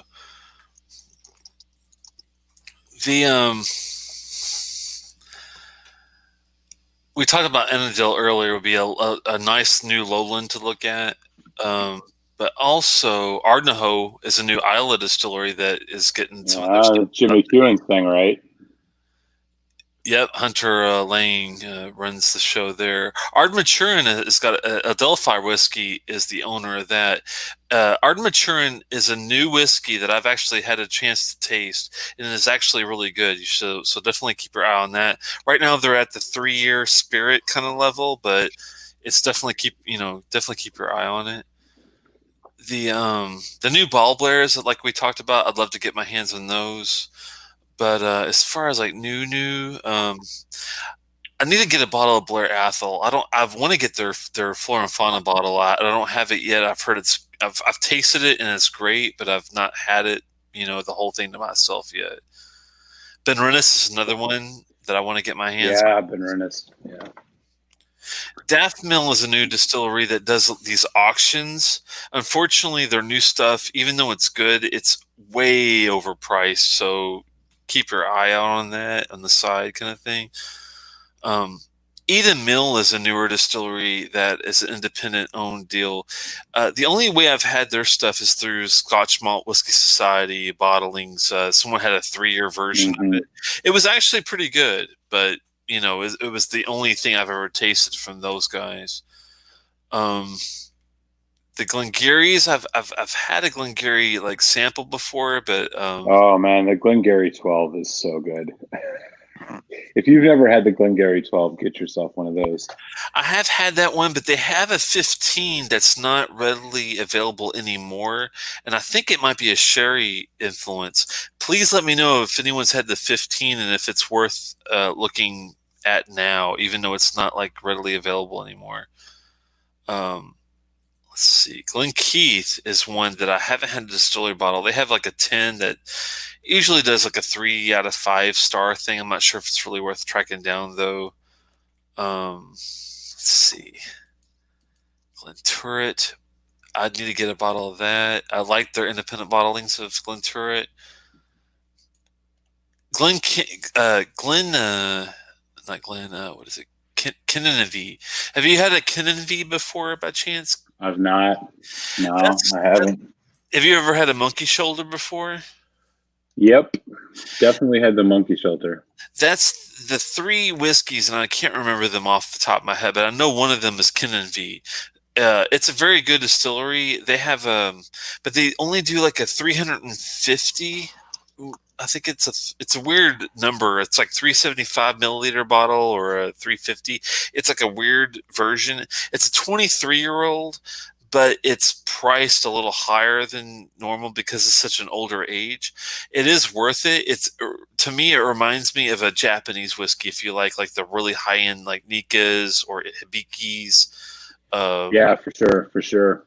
The Kinnevie is worth a look. The Nakando 15, Nakando, I'm not sure how you pronounce it. Nakando, probably. Oh yeah, that's the one that that's the reason that Nakdu calls Anak, because they are trying to not confuse it with that one.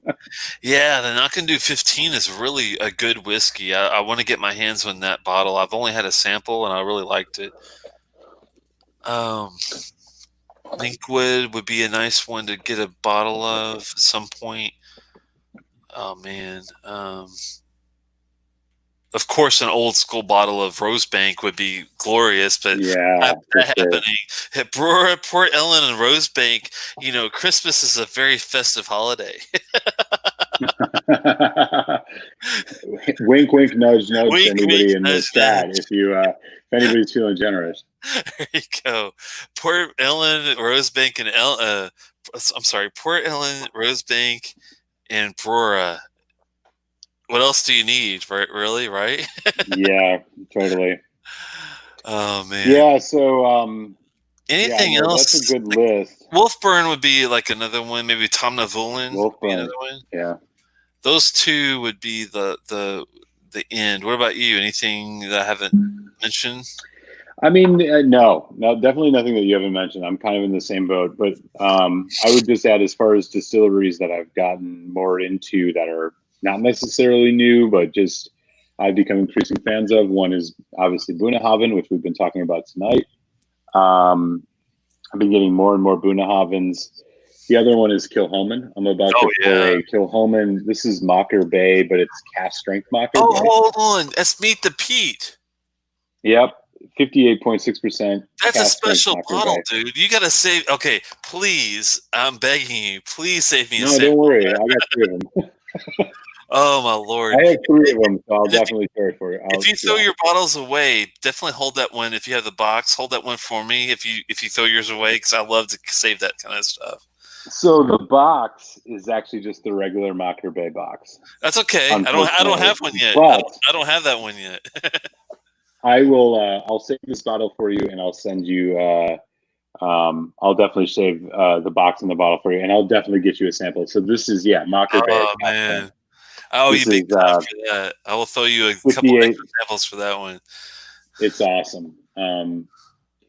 Anyways, yeah. So just to bookend on the If you don't mind me two asking, what would Bunas you? that I've If you don't mind me asking, what would you rate that Meet the Pete one that you just touched? Is that a 4 out of 5 or? 4 out of 5 for sure. That's what I was hoping. And with price, this is $68 a bottle Oh wow, that's that I got cheap. it for, I would push this to almost a 4.5. This is probably the best Kilhoman, one of the best Kilhomans I've had. Oh wow, I've had a Moncure It's Bay so and a good. tasting, but I don't have my own bottle yet, which is really sad. It's I it's love funny them. 'cause I have so many Kilhoman bottles, but one of the very few I don't have is the 100% Yeah. Olive, the Moncure Bay one. I love Mocker Bay. I think Mocker Bay is, even though it's an NAS, I think it's really good. But this cast strength Mocker Bay, it'll blow your socks off. So Have you? I'll bottle up a sample of this for you tonight and make sure that I get it to you once we get the chance to swap some samples. Have you had the original cast strength Kilhoman yet, by chance? Yes. You Yeah, had to that's love really that one, good man. too. That's peanut brittle in a bottle, man. That peanut brittle is so good. Yeah, for me, yeah, Kilhoman. The red wine cask is solid. The Saneg is decent. The Saneg's not my favorite. The Loch Gorm, I think the standouts for me, obviously, like the Smocker Bay at cast strength. I have a single cask sherry that's amazing, and I also have a Loch Gorm, just freaking awesome. Jason says he was impressed by the Knock and Do 12. Jason, definitely look at the Knock and Do 15 if you get a chance. Just to give you a side note there. Go ahead, Malt. Sorry about that. No, you're good, man. I was just gonna say, like, obviously, I haven't spent enough time with either of these to do full reviews. But if I was going to give preliminary scores, and you and I use the same kind of scoring mechanisms, Buna 12 is a 3 out of 5 for me. I think which is good. I mean, a Buna for scale 3 out of 5 bottles, especially if it's. Oh, hold on. Something happened with the audio there.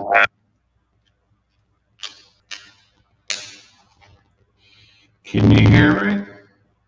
Yeah, but it's distorted. Oh, okay. He's coming back. 1 second, guys. Let's get him back on the feed when he comes. Oh, there he is. Let me add him. Hey, all right. Okay. Yeah, that's better. Yeah, it was probably. Sorry about that. Yeah, I think the headphones died. What I was saying was, if I was going to give preliminary scores, Buna 12 is a 3 out of 5 for me, which is a solid. Well, maybe even closing. I would say when you bump it up to maybe a little bit higher. Do you do 0.25 increments or 0.5? I do 0.5. So okay. I'm torn between 3 and a 3.5 on this. I agree. Yeah. It's above average, but it's not much above average. Right. And so a 3, I mean, anything above a 3 for me is like, I think something that people should definitely drink without reservation. If it's a 2, it's like try before you buy. This for me is, or no, not drink before reservation, is buy. So I would say definitely, yeah. At a good price, pick this up. That's a 3 out of 5 for me, maybe 3.5. This Manzanilla cask is 4 out of 5 easily. Oh, nice. Depending on how much a bottle of this would cost at a full bottle, this is killer. What was the year on that one? It's 10. 10? And a Manzanilla cask, I bet you they would probably run it at 120, I'm guessing. Yeah, that's probably right. That's reasonable, I think, for a one-off kind of cask like that. I think it's more than reasonable. Yeah, I think I'm like right there. I'm torn between a 4 and a 4.5, which a 4 for me is buy it. A 4.5 is like definitely buy it, and a 5 is like drop everything you're doing and buy it. Like, I'm torn between a 4.5 on this. So yeah, both of these are really good. What was your score? Ended up being on the Cladach? This one, I'm thinking 3.75. I was thinking 3.5 initially. On the review, on the short review, if you go back, I gave it a 3.5. The reason why I'm thinking about bumping it up, that I didn't give it kudo points before was the natural coloring and the non-chill filtering. I missed that on the initial review, so I'm thinking that might bump it up to a 3.75. Actually, nice. Yeah, that's a good score. This Three Adair is more of like a 3 out of 5, though. 2. It's average. It's pretty good, Yeah. Oh, you're talking about the which one was that? The Story Adair is about a 3.25 out of 5 tops. Oh, okay. That's a good score. Yeah, I might actually just adopt your 0.25 variations just to synchronize us, because I feel like a classic example of where I get caught is this Bunnahabhain 12. I think this Bunnahabhain 12 is a 3.25, right? It's better than a 3, but it's not a 3.5. It's like the 3.25. That makes sense. Makes perfect sense to me, because it happens a lot with some of these drams where you're like, it's almost there, but it's not quite enough. But you knock it, you feel like you're stuck in the middle. That's exactly what I have the 0.25 for. So that makes sense to me. Yeah, I'd say the Bunnahabhain 12 is a 3.25, and then I'd say this Manzanilla cask is 4.25. Oh, I'm tough. It's right there. It's right there. I'm not sure. Have you given anything a 5 yet? I'm just curious. Yes. Yeah, I've given a couple things a 5. Oh, a couple things. Okay. Yep, I've had a couple 5 out of 5s, and I, just for the record, I incorporate, for the reviews that I do, I incorporate cost into it. So this does include cost. Elijah Craig. So for bourbons, Elijah Craig Barrel Proof Batch A119 is a 5 out of 5 for me. Wow. Brook Lottie Black Art 4.1 is a 5.5. Oh, nice. For me. Yeah, for sure. The 4.1, right? Redbreast 12 cast strength batch B17, I think, was a 5 of 5 for me. You know what? Actually, I can actually look. What was the Brook Lottie was the 4.1 you said, right? Yeah, the Black Art 4.1. And what was the second one you said? The second one is, so it's actually 2 of them. Elijah Craig 12-year-old barrel proof bourbon batch A119 and batch C919. Let me actually tell you, I have a full list here of 5. The ones that I've given 5s to: Lafroig 10 cast strength batch 10 was a 5 for me. Ball Blair 1990 second release 25-year-old is a 5 out of 5 for me. I bet that's glorious. It's so good. What other 5s do I have? Not many. I mean, I don't have a lot that have reached that 5. Brook Lottie Black Art 4.1. Oh, Springbank 12 cast strength batch 15, which is 2017. That was a 5 out of 5 for me. Elijah Craig Barrel Proof C919 and A119. Yeah, that's it. So not a lot. I hear you. That's good. That's a good realm. If I did bourbons, then I probably would have hit it already. I was really close to giving that Kalila 18 a 5 out of 5, but it was a 4.75 out of 5. I haven't given anything a 5 out of 5 yet, but man, that between the Black Arts 4.1, which if I did a proper review, I probably would give that a 5 out of 5. I agree with you on that one. I love the truffle notes I get out of that. It's like a mushroom gravy almost on that savory but yet fruity bottle. It's crazy how good that is. For sure. Yeah, there are a couple of things that are just dangerously close. So yeah, the Macallan Rare Cast Black would be one I would probably put a 5 out of 5 on. That one was not the Rare Cast, the Rare Cast Black that has the smokiness that's peated. Holy shit, dude! That's if you're gonna spend any money on Macallan, the Rare Cast Black is the one to spend money on. I'm telling you.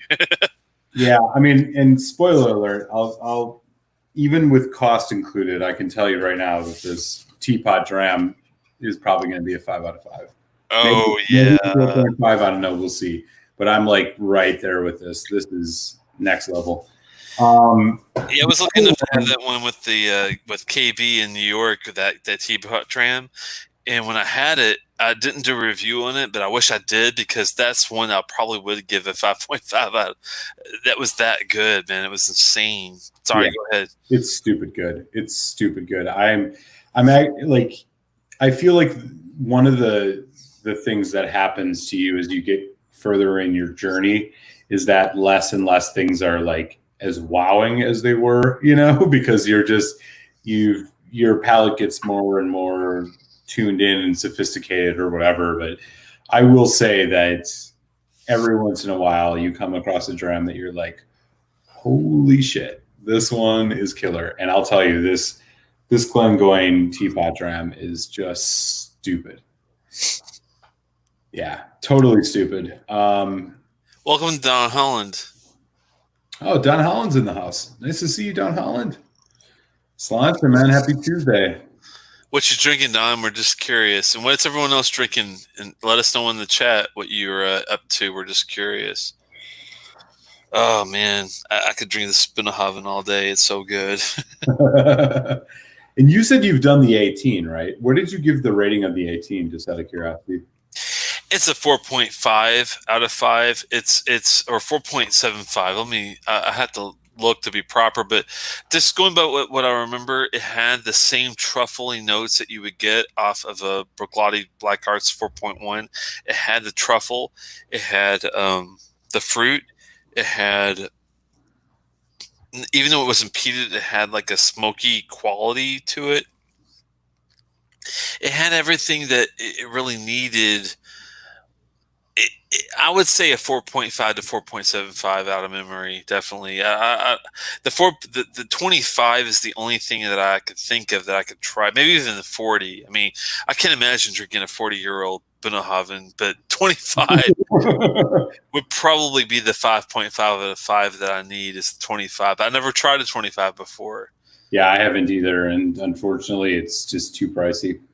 I would love to get my hands on it, though. But yeah, the priciness of it, it's a little bit too far away. But if I saved enough, maybe for a month or so, I might be able to get my hands on it. We'll see. Yeah. Yeah, no, you raised a good point. I think I might actually begin to adopt the 0.25 regiments. I've been doing half points, but I'll be honest, there have been plenty of them that I've felt like giving a 2.5, breaking it into like a 3.25 instead of a 3.5 or a 3.75 instead of 4 makes sense. I might actually just start adopting that. That seems to make sense. It's really hard. Yeah. Distiller, because you and I are both, products of distiller.com. So we're all about that 5-point scale. But yeah, I might actually do that. It seems to be, because there are just some that are borderline for me that I should probably adopt a 5-point or the increased regiments too. So that's a good point. They used to not have those 0.25. They used to have just the flat, like 1 to 5. And I remember that they didn't give you a 0.25. So I would always rate it like you said, like a 0.5 or a solid. But it's really hard on some of these, like the Glencaddam 13 is a good example where it's really good. But is it above the 3.5? It's more of a 3.25, 3.75. It's not like right at that middle road. That's what makes it so tough, Yeah, totally. Yeah, I'm with you. Yeah, I think going forward I might add that increased regimen just so it'll make things even more accurate. Mostly it's like the way I've approached it is just the way I've tried to do reviews is to like encompass cost, just because I'm trying to, I think like the audience that I've tried to cultivate is one where I'm like talking more about whether or not you should run out and buy this whiskey. Yeah. But I still think that can be done with a little bit more regimentation. So that's a good point. I might actually I think I'm going to start doing that going forward. It definitely makes it easier to fine tune what you're really looking for and what you feel more comfortable with. That's what I found myself doing when I was doing the 4 out of the 1 to 4 range. It was really tough because I felt myself like being stuck in a little corner where I was trying to Have you had any whiskeys that have been below 2? Oh yeah. I'm not a grain fan, and Gravon is a 1-star whiskey to me. The Avondurg, which is a newer distillery that did a 10-year-old recently. I haven't had their 10-year-old, but I had their inaugural release, which was like a 3 or 4 release. It was it was Jim Short's Sweaty Bad, dude. It was horrible. Oof. Yeah, it was like a 0.5 out of 5 rating. Wow. Yeah. The Did you do Avondurg, a video of it or just whiskey that you had? I had a true form sample that was a release. Look up ABAINN space DEARG, Avondurg. And it is the worst thing you'll ever taste in your life. It's that bad, dude. It's horrible. I wouldn't give it to my worst enemy. That's how bad it was. Now, Damn. they do have a 10-year-old release recently that I would love to try to see if they've got their game up. But that first inaugural release will be the worst whiskey I have ever tasted in my entire life. It is so fucking bad, dude. Damn. That's awful. Yeah, my lowest has been a 1.5, which was, I think, the Jack Daniel's Old Number 7. But I do have some on Distiller that are lower than that. The worst was a 0.5, which was Old Scout. It was one of the Old Scouts. I don't remember what it was. It tasted literally like the worst concrete. Like the smell of wet concrete. That's literally what the whiskey tastes like. You were drinking clay. It was so bad. I usually tend to stick to like the single malts. So the ones that got the lowest rating were like the Glen Ords, the Strathisla, the Tamna Volin, the ones that you know that are used for blends, and there's a reason for it. Those are the ones like Teninic, the ones that you never really hear about. Those are the ones that you will try their Flora and Fauna bottle, and you'll be like, "Oh, that's why they're not doing any more whiskey." Yeah, totally. The Mocknamore, you've heard the Mocknamore, probably. Yeah. Totally. There's a reason why those guys are not doing high-end single malt whiskey. They're no Glendronix, we'll put it that way. Yeah, that's the truth. Cool, man. So we're about to hit the 11 o'clock hour, which is about sign-off time for me. But hey, man, it's been another fun week. I'm excited that we're going to continue doing this, and we'll talk about what we're going to do for next week for sure. And I hope everybody can join. If folks in the chat who have not subscribed to Telex, the Whisky Chat, do hit subscribe on his channel. If you're not on me, hit subscribe on my channel. I'm doing a 1 hour happy hour each Tuesday at 8 o'clock before we start our show off. And yeah, man, until next week, I got a couple things that might be coming in the mail, including a Kalila 25. Oh, wow. We'll see what happens with that, my friend. But it's been a lot of fun, buddy, as always. Same here. Is that a distillery bottle? No, it's the regular release, but I'd love to find a distillery bottle if there one exists. When you see, no, it's a distillery bottle though, right? It's like a regular. Oh, yeah. It's from the distillery. It's not like a distillery exclusive. But yeah. No, that's good though. No, 25 like regular release would be awesome. I mean that I would love to get my hands on something like that. That would be unreal. Yeah, I'll considering how much you love the 18, I will definitely share you a pour. I'll definitely try to return the favor as much as I can. I really. Yeah, man. Once we get through this virus crap, we'll be able to swap samples and taste stuff in real time. So it'll be a lot of fun, and I think hopefully everybody in the chat will enjoy it. We'll be, Telex and I are going to continue doing this on Tuesdays, and we're going to do soon enough. We'll be sharing some samples and tasting stuff together in real time and comparing notes, and it should be a good time. And it'll be a lot of fun to have everybody in the chat talking about this. So. All right, buddy. Until next week, my friend. Cilantro, stay healthy, stay good. I will catch you then. Yeah, Cilantro, man. Have a good one. I appreciate it. You too, buddy. Take care. Cheers. All right. Mr. Malt Muser has left, and I really appreciate your time with everything. It's been a great show. Let's go to the Swami. I think Swami said that he's... in the house here. Let me see if he'll join us on the side. Let me see if I can get him. All right, Swam, I'm going to send you a link here. Give me a second to navigate. Oh, man. Where is my stuff? We're going to go hack into another account here. Let's see. Telex, the Whiskey Tech. Sign in on that, and then we'll try to get Swami a link. Hopefully, 1 second. There he is. All right, Swami. I sent you a link to join. If I see you pop up in the channel here, I will give you an invite to see how you're doing there in Montreal, mon ami, and see how that goes. Looks like here we go. Hey, Trooper, good to see you, man. I'm glad you came in. Wow, you came in right when I was inviting Swami. You missed the Malt Muser couple hours there. We're still going on strong. Canucks make me a little nervous because they get me to drink a little more, but we'll see what we can do here. And I want to get Swami's take on Bunnahabhain before we go the other way here and see how that goes. I'm looking for Swami in the corner here to see if he pops up. Anyway, hopefully I didn't miss you there, Swami. I saw you just send it recently, so you're probably still there. Silver Lock Whisky Club, good to see you, man. Don Holland, Santa Cruzin. What you up to, Trooper? What are you drinking there? Are you out in the Louisiana oil rig? Andrew Page, what you drinking? I'm curious. Richie Z, good to see you. What you drinking?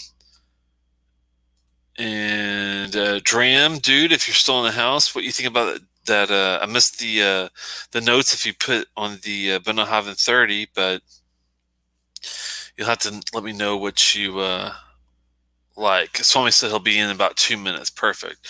I've got that Bunnahabhain Telex. I really like for the NAS. Is it the An Cladach Trooper, or are you talking about the Struljader? Which one are you talking about? I'm just curious. Yeah, don't pop off, Richie. We're still having a little fun here on the side. I'm gonna drink my little water I have. I've got a little couple of glasses of water so I can like tame myself down to keep going a little bit here. Oh, there's Swami. Let's see here. What's up? The Swampster. How you doing, man? I was finishing up my chat with my friends because we did a live show just before. I did see you were on. I'm drinking some stouts.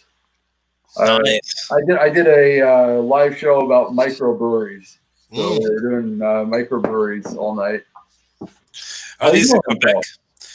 Are these microbreweries in Quebec? Yes, sir. Some really good stuff. Well, this one right here, these two bottles are voted the best microbrewery in all of Canada, Judicial. And I was doing my favorite stout of all time, which is also a microbrewery. Well, a macro now because it got bought out on Saldon, meaning ink's blood. So I was doing a bunch of stouts and brown ales and stuff. I'm going to send your link to somebody else that wants to surprise and say hello, who's a big fan of your show. Oh no! Okay, that's cool. Oh no, it's not an oh no. It's a good thing. I mean, oh no, in a good way, a surprised way. I'll definitely let him in. The only Quebecian distillery type of thing that I'm aware of, and I'm a lowly beer guy. I'm a huge fan of Guinness, that kind of thing. But I do like the one that do is it Umbrique? Unibrew you're talking about. Unibrew. Yeah, I love their stuff, like the Tout Le Monde. Like Megadeth had like a Tout Le Monde release, and I have a lot of old school. I can't remember the names of them, but I love the brew that they do there. Do you like their stuff? Unibrew is good. They're a Quebec style. They're a Quebec brewery. They're well known, especially for everyone that lives outside of the province because they're sold like worldwide. Because number one reason because they do a lot of musicians' beers. So people know them because of the Megadeth beer. They've also done Pantera did a beer. They also did Iron Maiden did a beer with them. So awesome. a lot of people, a lot of metalheads seem to like Unibrew because Unibrew does a lot of metalhead beers. I'm just trying to find, Dustin D.H. Sill? Yeah. Yeah, he's the one I'm trying to add. But okay. But Facebook, it sucks on trying to search for friends. How do I? Oh, there he is. There's Dustin. All right, here's the link, Dustin. I was gonna say I can get it to him if it All doesn't. right, it's sent. Dustin's got it. Yeah, that's what brewer. That's one. I'm trying to remember what the old school one that I really liked initially was. It was way before the Tout Le Monde Megadeth thing. It was like, oh man, I can't remember the name of it, but they always had a really good taste and flavor, and I like All right. the tulip glasses that they used for their stuff too. Okay, close. I'll be off in 30. Love you. 30 minutes. 30 minutes. I'm going to finish my beer. I love you. Have a good night. The wife's saying hello. Hey, nice to see you. It's been a long time. She's gone. Is she doing okay though? Yeah, she's doing. She's working tomorrow. She's an essential worker.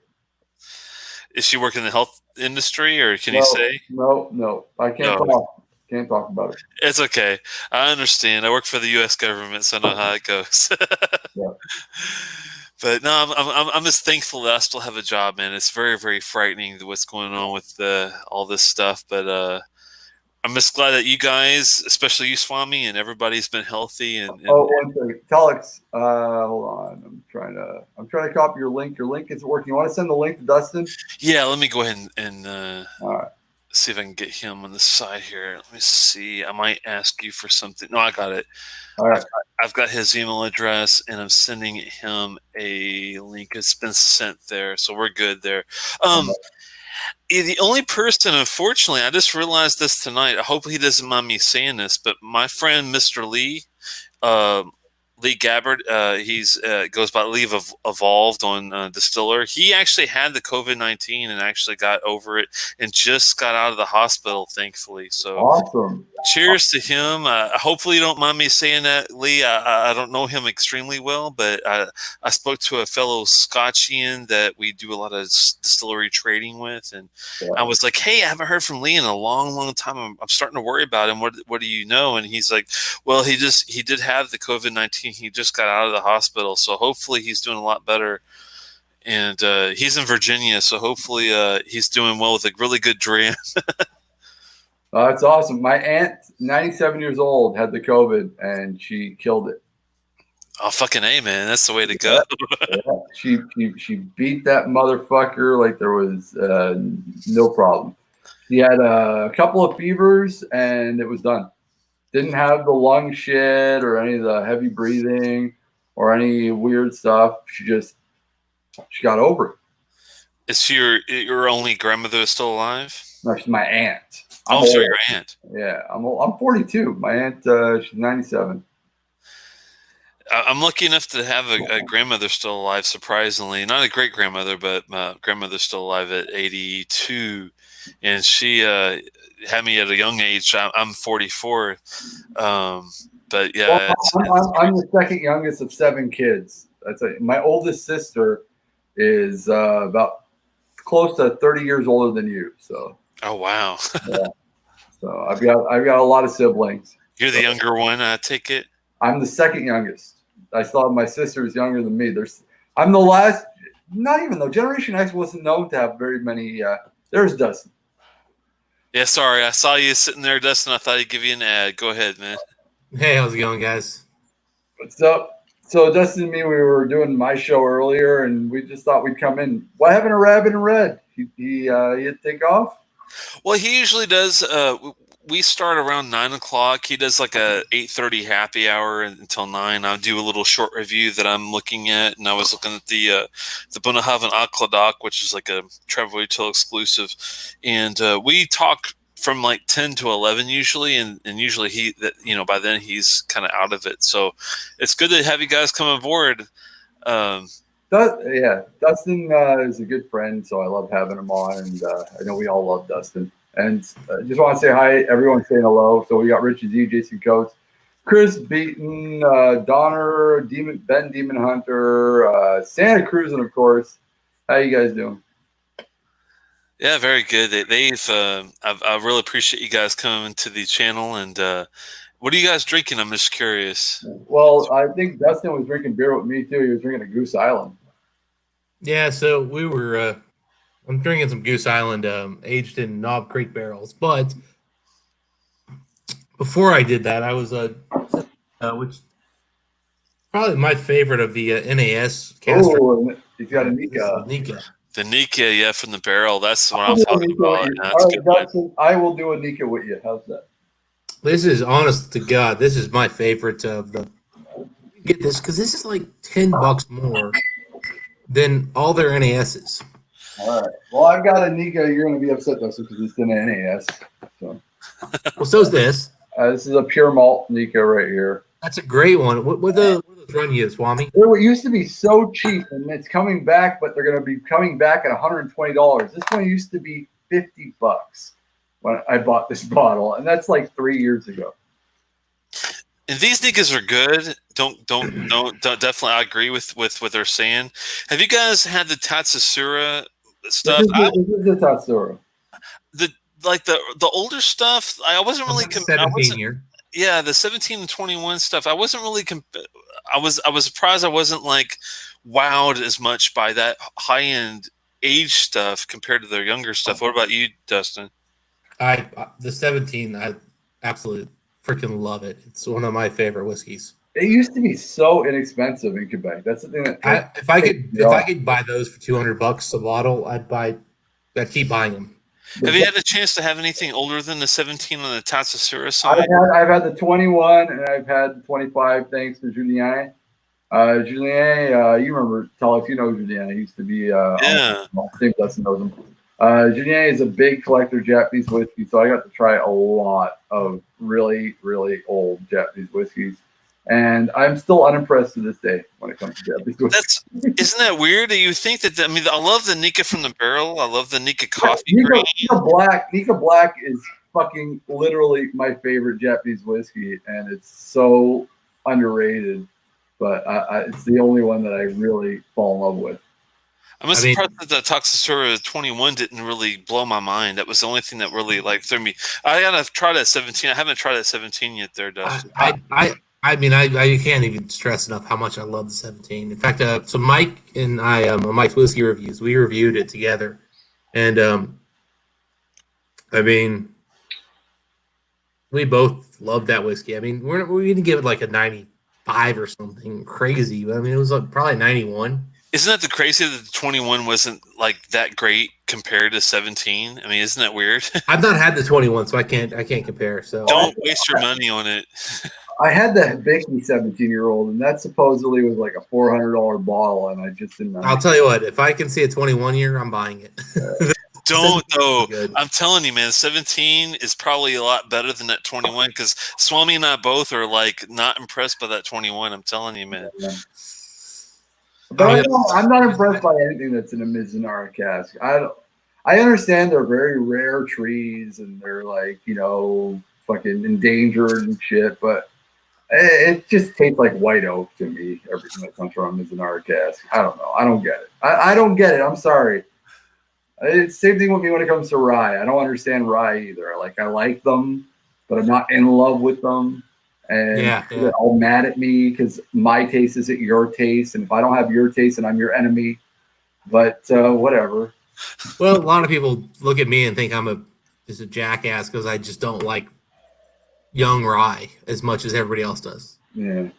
It's not dilly. I don't like dilly rye. You know what I mean? I hate dilly, but and the thing is, I like rye times, but I like rye at $30 to $80. Anything over $80, I don't want it. I'm sorry, it just doesn't feel like it's worth it to me. I just prefer Scotch. Call me a snob, whatever the fuck you want.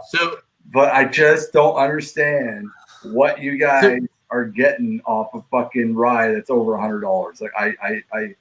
I can get the exact same notes off a cheap, shitty rye that I get off of expensive ass rye.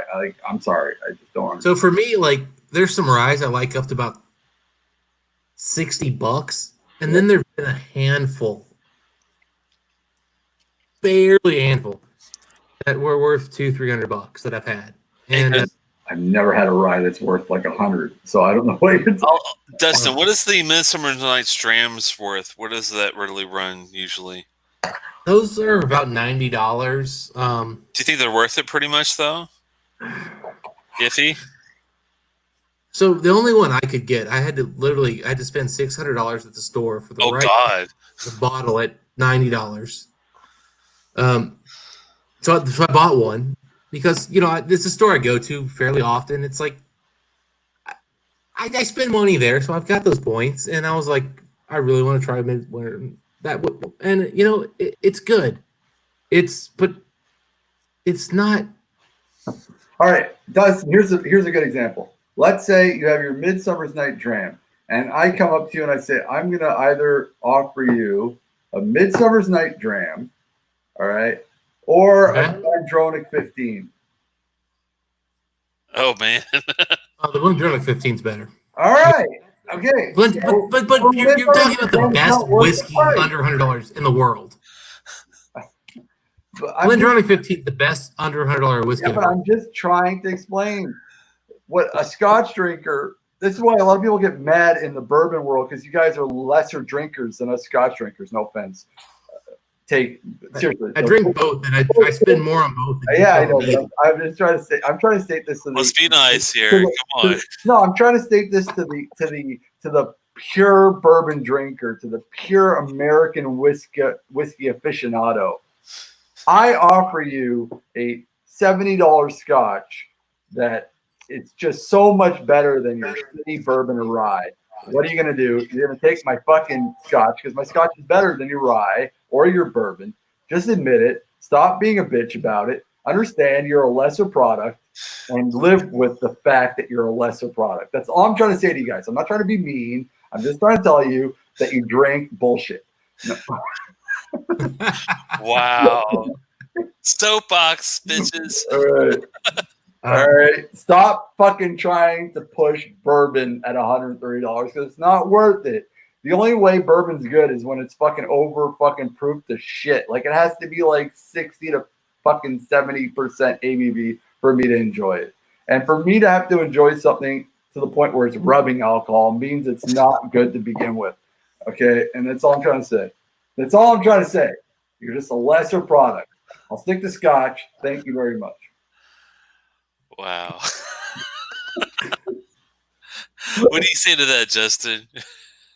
Well, again, you're comparing rye to bourbon. That's a whole different story. I agree. I like bourbon. I won't lie. I've learned to like bourbon, but the reason, though, that I like bourbon is I like the Bottle and Bond 50 proof. Yes.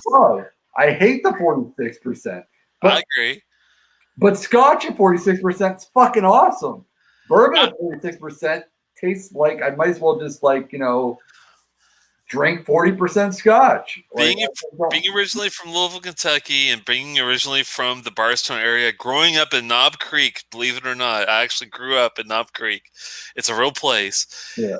I still agree with Swami. The bourbon thing doesn't even come, or the rye thing doesn't even. I do like rye before bourbon, so for me it's like bourbon, then rye, then Scotch. Scotch is like the better realm to be in for some reason, I think. Irish, but you gotta forget about Irish whiskey too, and you gotta forget about Indian whiskey, and you gotta forget about fucking New Zealand and Australian and all the rest of those fucking single malt whiskeys, even Canadian single malt, American single malt. Westland makes some fucking awesome single malts.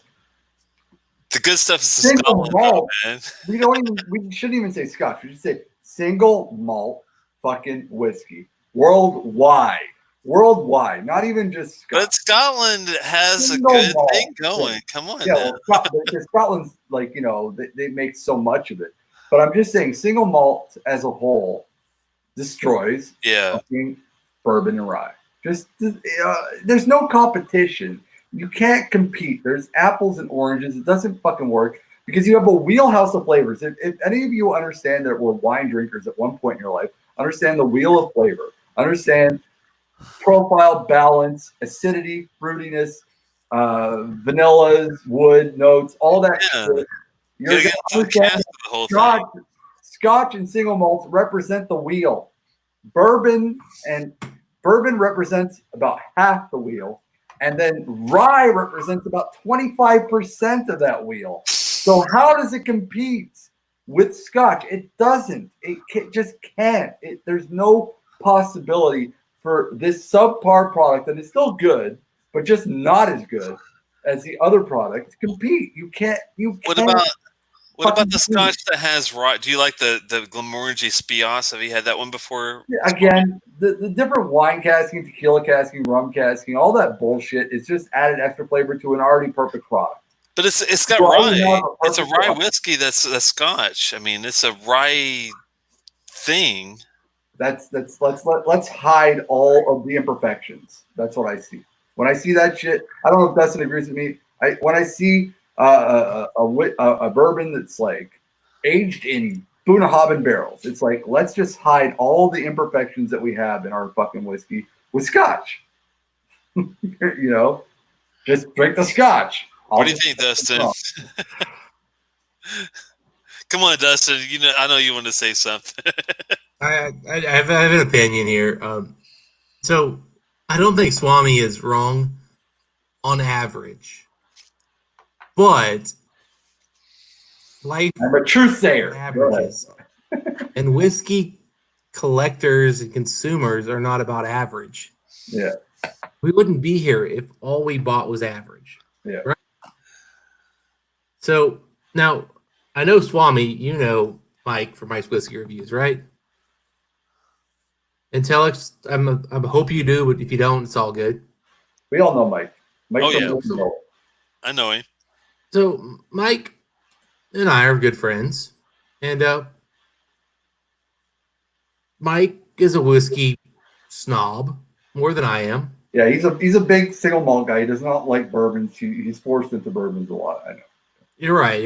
And so I went over to Mike's place about a year ago, and I brought the best stuff I had. I mean, I brought the cream de la creme.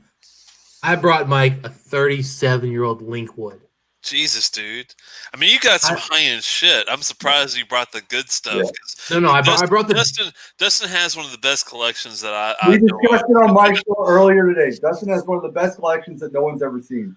But so I go over to Mike's. I bring the freaking Linkwood 37 year. I bring him a Klein Lee Select Reserve that I would kill to have that taste. Cast strength, $600, $700, $900 bottle here in Ohio that I got on sale. I bring a couple. For everybody in the audience, you don't understand. Mike's regular dram is Macallan's 25, Bunnahabhain 25, and Highland Park 30. Those are what he drinks on a daily basis. Go ahead, Dustin. Keep talking. I'll tell you this right now. Mike's cheapest whiskey he has in his collection, period, is an Elijah Craig Barrel Proof. Next up would be on the stuff that he actually keeps in his stuff I give a shit about. Yeah. It's $100 freaking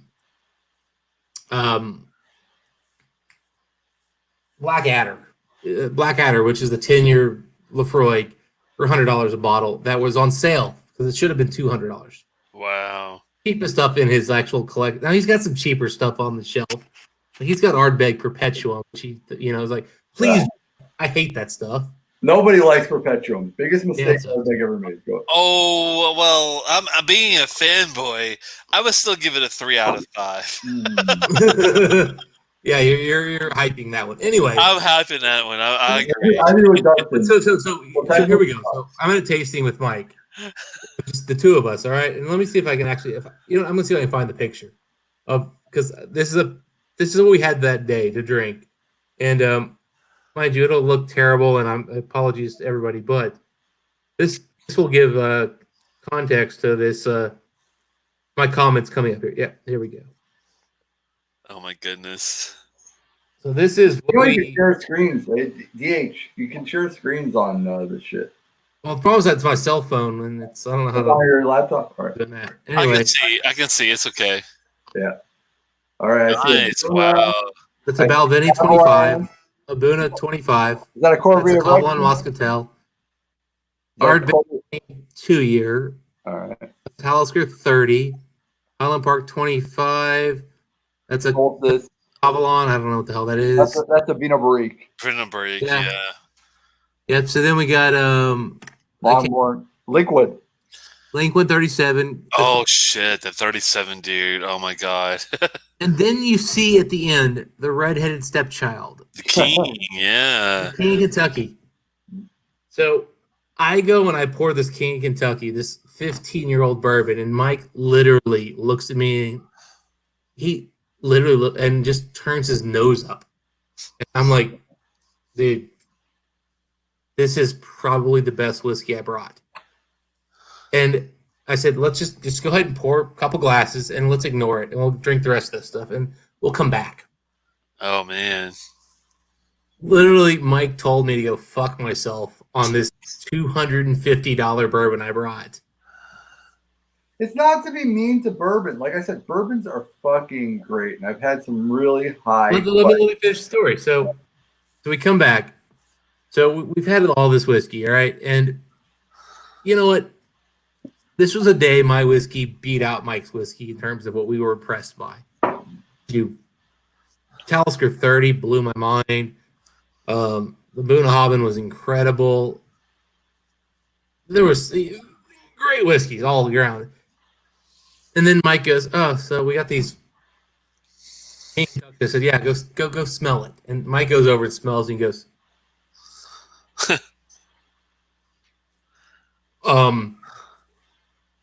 okay. And then he drinks it, and we're talking about it. And I said, "You know what this reminds me of?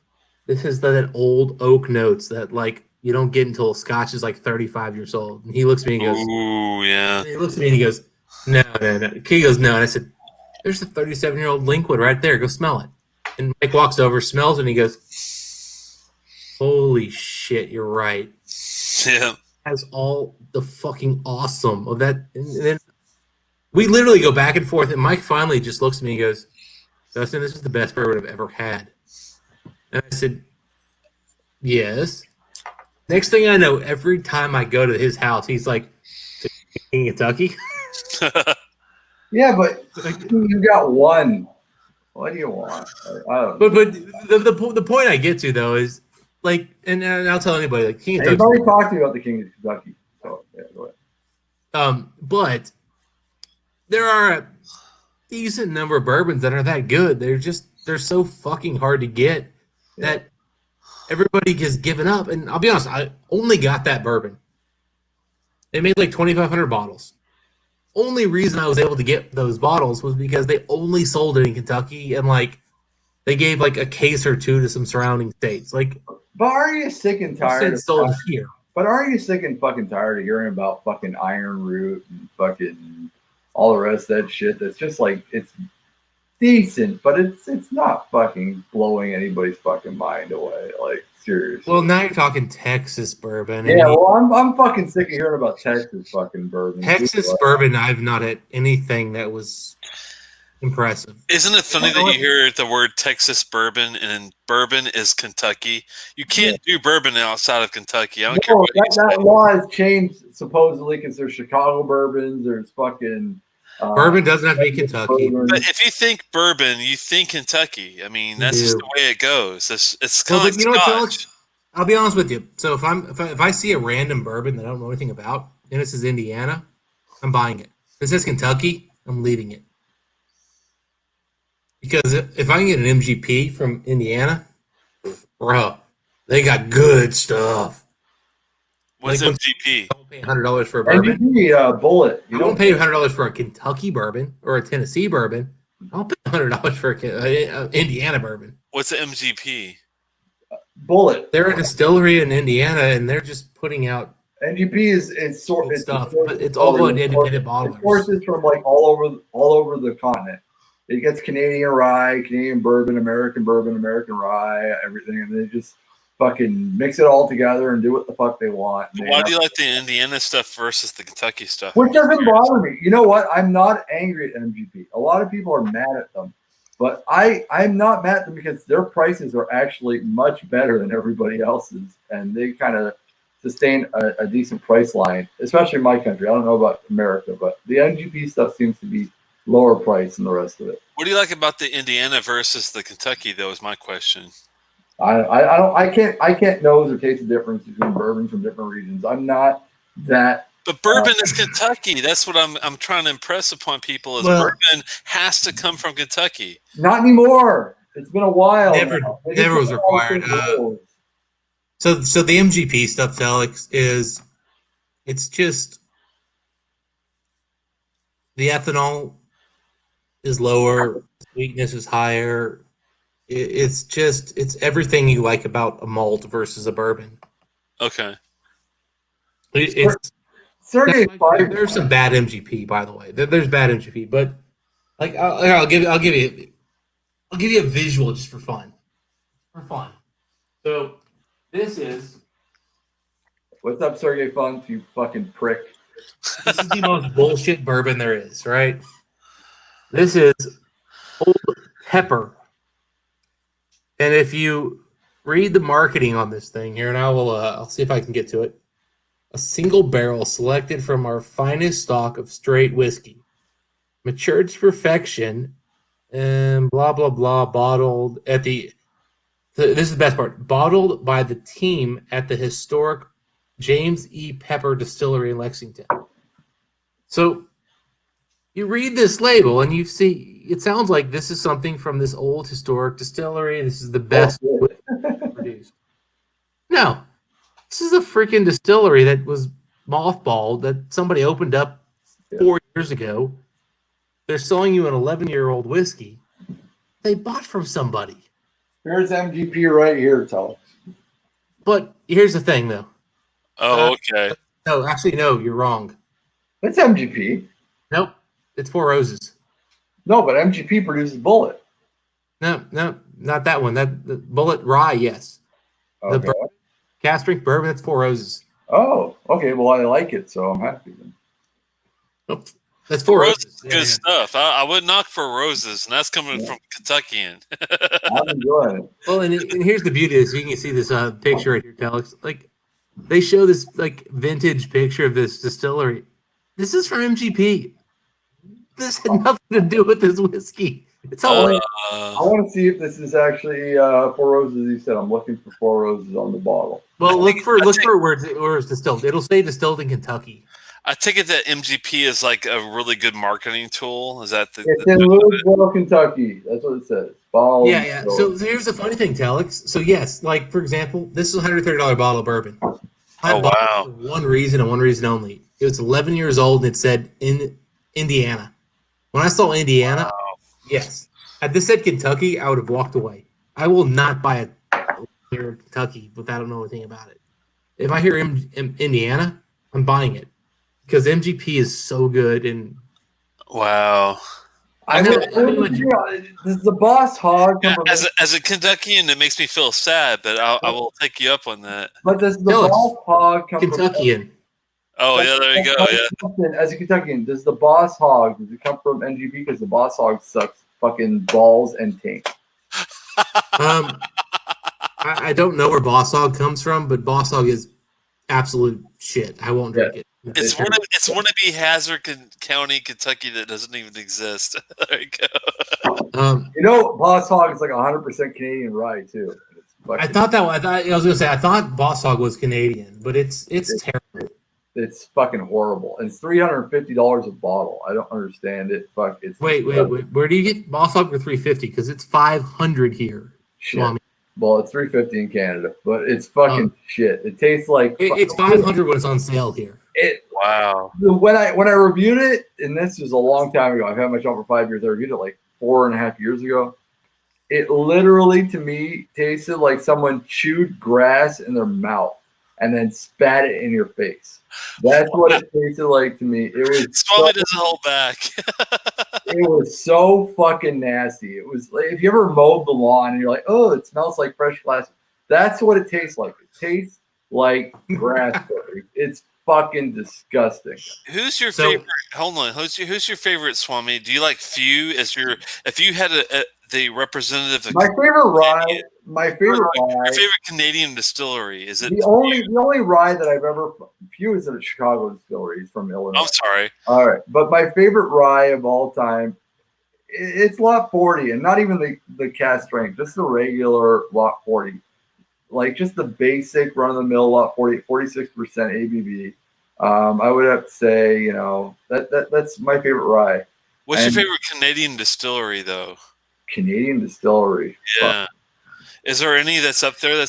I'm sorry. I thought There's none that beats my Scotch. I can say that. But I would have to say, out of distilleries, it would have to be Gooderham and Warts that do like Wisers and fucking Lot 40s. They're the only ones that come to mind when I think of Canadian distilleries that I would actually buy bottles from. There are a few micro distilleries now out there, like Bareface, that are really cool because they're trying different techniques and doing a lot of single malts. Send me a link if you don't mind of any Canadian distilleries that you like. I'll send some shit from Bareface. Bareface is cool, but their master distiller is a Mexican. So he's doing a lot of mezcal and a lot of tequila caskings and stuff like that. That brings up a good point. Have either of you tried mezcal and do you like it? I'm a big fan of tequila. I like tequila. I never tried mezcal though. What do you think? I love añejos and I love mezcals. I don't understand people that say they don't like añejos and mezcals because they've only drank Cuervo in their fucking life, or fucking baseline tequila like Sosa and shit. So you really don't know tequila. Don't tell me you don't like tequila because you fucking had bad experiences with Cuervo or fucking Sosa. I love tequila, man. Yeah, you had real tequila, the pepperiness of it, the fucking beautiful sugariness that comes off it. Añejos and fucking mezcals are delicious. Do you like tequila at all, Dustin? Just curious. I've not really. I've had more than what Swami's talking about. I've had some stuff that like Jo was recommending. I've had some that I would drink and I would enjoy. Any mezcals that you like at all? You're talking about the super smoky stuff you're talking about? Yeah, it's a smoky tequila, yeah. Yeah, I had one that was interesting. It just, if I had a bunch of those, maybe I could find stuff I liked. But I had one and I was just like, wow. There's just something about the back end, the finish, that's just not my thing. Didn't do it for you. I'm just curious because what about you, Swami? Do you like mezcal a lot? I love mezcal, but I'm more of an añejo guy. I love añejos. Añejos are fucking delicious. Can you spell it for me? Pardon? Can you spell it for me? Añejo? Yeah. Hold on, I'll get my ball because I'm kind of drunk. I'm sorry, man. J or something. The reason I asked is I want to look it up, and if I don't know how to spell it, I'm not sure what to type. A-N-E. A-N-E. J-O, like J-Lo. J-O. Hold on. A-N-E-J-O, right? Yeah. Oh, okay, cool. Añejo. I never heard of that. I'll have to look into that. This is an añejo aged in Dickel barrels. It's fucking delicious. Jalisco. Anything out of Jalisco. I love the state of Jalisco, my friend. I don't want anything tasting like Dickel. Pardon? I don't want any Dickel. It says the state of Jalisco. That's why I was like, oh, it sounds pretty interesting. I'll have to try that sometime. I love añejo. I got no problem with añejos. I like hoes and so, I just want to thank Jason Coates. Jason Coates. Jason Coates sent you that 3-year-old deluxe. Oh my goodness, man! What does that run? How much does that run? Horrible fans. They send me samples. I want bottles. You fucking cheap pricks.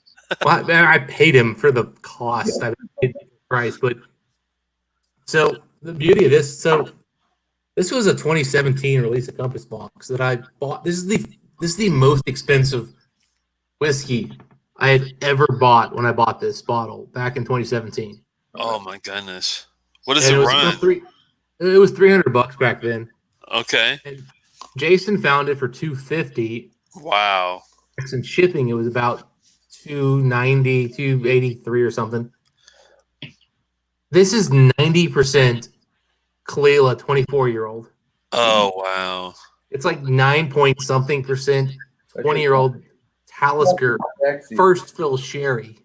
Ooh, wow! And then it's 0.4% 3-year-old Kleinlich. Who gives a fuck? So this is all single malt. There's no grain in this at all, right? No. Oh, beautiful. They call it blended malt Scotch. This was Compass Box's biggest go fuck yourself to the Scotch Whiskey Society ever. Sergey. I love the way you say that, DHS. Sergey, This is them like so. This is right after. This is right after. So they released. Actually, I'll show you the bottle. It's empty, but I'll show you the bottle. I'll be right back. Really quick before DH keeps going, Sergey, I love you, brother. You know I love you. Stop fucking trolling the chat. Be fucking What's nice, this? right? You're not in my channel. Uh-oh. So this is an empty bottle, of course, but this got Compass Box in the most. I'll be right back. Flaming Heart, yeah. This was the 2015 Flaming Heart. Oh my God, that's the first release, isn't it? No, it's the 5th release. 5th, really? Yeah, I didn't know they were around that long. That's crazy how long they've been around. one of their oldest releases, actually. So, 2015, they were very vocal and very open about the fact that they used a really healthy, fucking incredible because of the price amount of 30-year-old Kalila in this bottle. Oh wow! If you were a collector, the only bottle of Compass Box I have is the Phenomenology, which I love. But what would be the Flaming Heart year? What year would you go for if you were collecting Flaming Heart bottles? Is there a particular year that you like the best? Jason, this is the most important whiskey bottle in my life. Oh wow! I'll be honest. If I could find these, and I've actually tried to. If I could get 6, 7 of these bottles, I'll be honest, I'd stop buying whiskey for the next year. This would be the bottle. And you know what? It's almost that good. What year is it? That good, but it's so good. What year is it? It's 2015 bottling. Ooh, how much does that one run for? Well, freaking Jason Coates recently just picked up 2 of them for retail. Actually on sale, so they're still kind of out. I mean, they made 12,000 bottles. It's Compass Box, but how much do you think that 2015 bottle would run though? If I try to find it, how much would it run for? You know, if you can find the right places, 200 to 300. I just don't know where to. I just can't seem to find it. Okay, I'm just curious because I am looking maybe to collect some Compass Box malt stuff. I don't want the grain stuff, but I like the malt stuff. Yeah, like I said, if you find a Telex at a markup under $600, let me know because I need a bottle. And I've actually had multiple people try to help me out, and they've all failed. So I'm like, oh wow. But I'll be honest. I mean, if it's it must be good if you're looking for a 2015 bottle of a Flaming Heart whiskey. Thing is, though, I just found this one's 2017. I found this for less than retail. Oh wow, what is that? The 3 years? Showed you. Deluxe. Oh man, I would kill for something like that. That's for sure. And that's all malt too, right? Yeah. So it's Kleinleach and Talisker. That's it. Jeez, that sounds beautiful. I would love to get my hands on something like that. And you know, I think this is actually one of the last Compass Boxes that really was a value whiskey. I mean, this is 90% a 24-year-old Kalila. Is that your favorite Compass Box? That deluxe 3 year? Honestly, though, I think I like the Flaming Heart. I think I like better. We're talking about Compass Box. I'm going to finish off tonight with you guys. And then not another luxury whiskey was not a luxury whiskey. That might be the best. No Name. That's another good one. I really like the No Name. I'm not a big fan of it. It's just Ardbeg, but I'm going to finish it off. It's got Kalila in it too, I think, doesn't it? No, it's all Ardbeg. Is it? Yeah. I'll be right back, guys. Let me have a pit stop. I'll be right back. It's like up to 13 years of age Ardbeg. Red. It is. It's definitely mostly the Ardbeg. I mean, it's 13-year-old Ardbeg. I mean, Yeah. that's It's all right. I'm not in love with it. Scott from Scotch Dummy sent me out this sample for me to try out. so. Yeah, there's 11% Kalila in that 16-year-old. Hey, what's up, Luis? How you doing, brother? Yeah, so Swami, it's 16-year-old Kalila in there too. There's got to be some Kalila in everything. And then there's 15-year-old Kleinleach. So it's 76% Ardbeg, 11% Kalila, All right. 8% Kleinleach, And then there's their actually 9-year-old Highland Malt blend, which is their their filler. Mm. But only 1% of that, so like it's so little. Who cares? I just find it tastes like Ardbeg to me. It reminds me of the Koryarekin, but sweeter. Oh no, it's so better than Corey Bracken. Oh my god. I find it just reminds me of Koryarekin with a beautiful sugary note at the end of it. But it doesn't have like the ethanol and the bite and the offensive, like it's not the overly assertiveness. It's better. It's better casks, better whiskey. It's definitely more of a peat monster than the actual Compass Box peat monster. I'll give it that. But but it's to me the better casting than any of those NES. To me, the Flaming Heart kills when it comes to Compass Box. I know you pulled out a ball. I overheard from where I was, but to me, the last Flaming Heart they just came out with is fucking garbage. But all the Flaming Hearts I've had to date, I haven't had the last one, were just beautifully done. Okay, yeah. The last one was just. I'm probably being exaggerating. It's an 86, the last one they came out with. Mm. Whereas the one before was a 92. Telex, those pants, man, they were the tightest pants I've ever seen in my life. Why aren't you in jogging pants during this COVID shit? This is track pants city, man. It's time to be in. Look at me, I'm all comfy. I'm in all cotton. Comfiest fucking material in the world. I'm afraid to see what I missed. The only thing bad about cotton pants is if you haven't. We were really just talking. So Swami's not as big a fan of the No Name as I am, and I'm not a big fan of No Name. No Name to me is like an 89. It's pretty decent though. I mean, it's not. It's a hell of a lot better than Double Single. Have you ever had Double Single before? That's actually the one that they put out that disappeared so fast. I just was shocked, and I didn't. It was bad, man. I didn't like it. You are in the minority, Telex, of the whiskey tuber community. Most liked it. We've actually had a lot of conversations about you, Telex. We were saying that you are literally one of the more respected whiskey tubers left because you keep it so fucking organic on your channel. I gotta say, it's literally about the whiskey. You're like one of the last whiskey tubers. You don't even have a fucking t-shirt, which is fucking awesome. I've got a UK t-shirt. let alone a coin. You don't even have a t-shirt. Like I can't even boast that because I've got t-shirts. But you don't have fucking shit when it comes to your channel. You're so organic to the ground. And I remember back in the day when you were just literally you were like the Craig Ferguson to the Scotch 4 Dummies back in the day. I remember. And now you're so much more respected than those guys. I don't even know where those guys are anymore. Do people still watch Scotch 4 Dummies, or are they done? Have they retired or something? They're doing just fine. Pardon? They're doing just fine. I haven't seen a show from Scotch 4 Dummies since 2018. It's the last time. Scotch 4 Dummies are doing. They're a good channel. Admittedly, they're not a Swami approved channel. Yeah, I don't approve of that.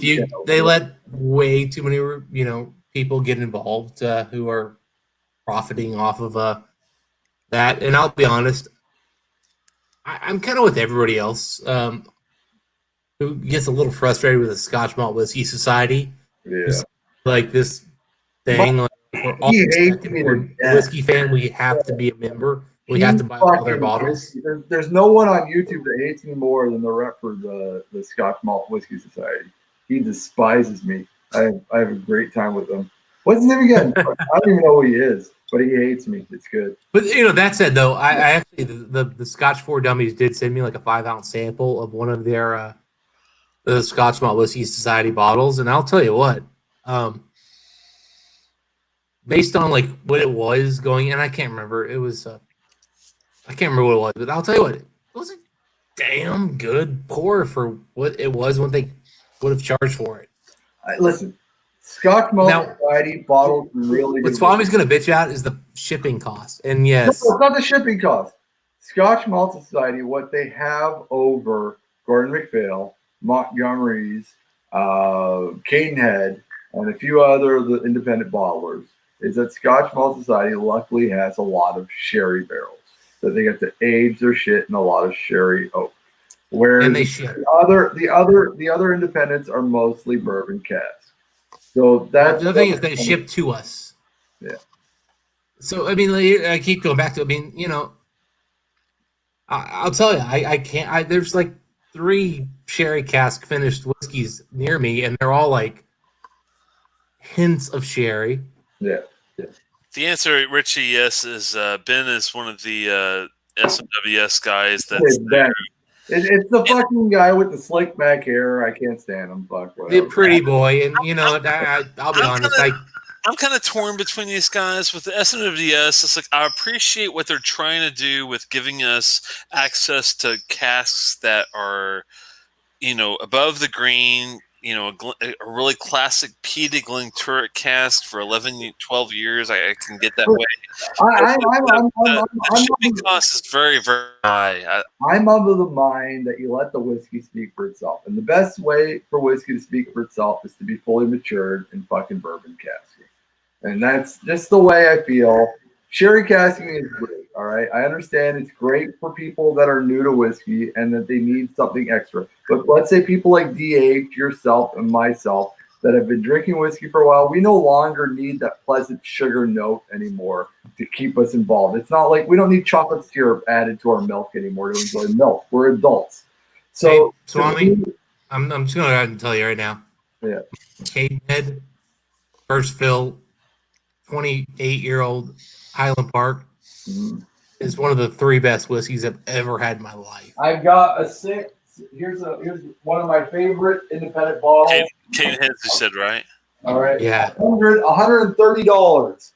I don't know how many times you can get a 25-year-old for $130. Holy shit. What do you got there? This is a Glen Ellicky 1992. Oh. All right, from single edition. My heart hurts. From first edition, all right. Fucking amazing. 48.5% ABV. $130. All right. Oh my god. But people are gonna shit on it because there's no sherry casting. You can't shit on that. That's beautiful. No. There's no fucking European oak. This is all American fucking oak to it. But you know what? $130. I pay more when there's European oak because European oak costs more. Yeah, but I don't give a fuck because I don't care about the sweet little extra sugar to me, you know. Well, European oak actually is less sweet and more bitter. It's got some pepperiness to it, but I'm talking about like because people want that PX finish, and you know what I'm saying. Again, or I'll give this to by the Telex. If you want the best Glenrothes I've ever had, we got 21-year-old here locally, Cadenhead, $183.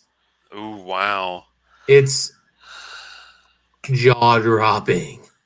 I can imagine that price at that year. That's crazy. Gas strength. Give me a second. I'll be right back. And I would offer Swami it, but he's in Canada, and that'd be. Dude, you can mail me whatever you want. Just put some crap fucking put some fucking macaroni fucking cheese box in there that shakes and rattles. And just right. You know what's sad is I have a $330 bottle of bourbon. I need to send whiskey. Send me whatever you want. Stephen Connor just sent me a bunch of. I have been literally like shaking about sending this thing to him. I'm not kidding. Stephen Connor trust me, Matt's gonna be happy when I send it. But Stephen Connor sent me like little box full of fucking sending a $200+ dollar to Canada just scares me. Just write for decorative purposes. Don't write like confectionery like a Scottish. I won't mention. So right now, so here's real story. What's going on right now for me in my life? So I recently bought a Talisker 25-year cask strength from 2000. Ooh, that sounds beautiful, man. And I mean, bottle 2005. So it's a 15-year-old bottle. Ooh. And so the guy who's shipping it to me, literally every freaking every other the guy sent me like 200 messages. He's freaking out. He put this so Friday, On Thursday, he printed the label. Saturday, he shipped it. He brought it to the FedEx store, dropped it off, and FedEx still is not listing it as UPS. They're still not listing it as like shipped.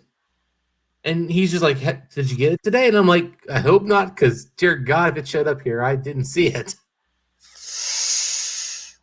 This is the fourth most expensive bottle I've bought in my entire lifetime, and I'm like, you got shipped 4 days ago, and I'm like, I don't even know I don't have a tracking number.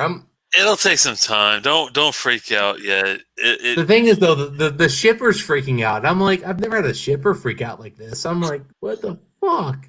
No, what people don't understand, if you're going to be sending shit out, you got to do it intelligent, all right? You got to use your fucking brain. You got to understand, never put any red flags. Don't put, because a lot of people think if I put olive oil or if I put shaving lotion or beard fucking shit, it's going to, no, don't write anything. Don't give them any reason to check your package. Meaning, this is what you write. Samples not for resale, decorative pieces. End of story.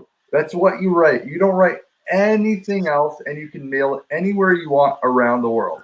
Do not write fucking beard oil or fucking olive oil or anything like that, because ceramic art for the win is all I can say. Yeah, ceramic art. I always enjoyed Alan's I don't even put what snow globes. I wrote not for resale, decorative pieces, end of story, sent. And it always makes it wherever the fuck I send it. If you give them a reason to check, they're going to check. If you don't give them a reason, they're not going to check. They've got 250,000 fucking packages to go through a day.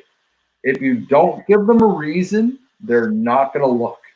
That's it. True. That's very true.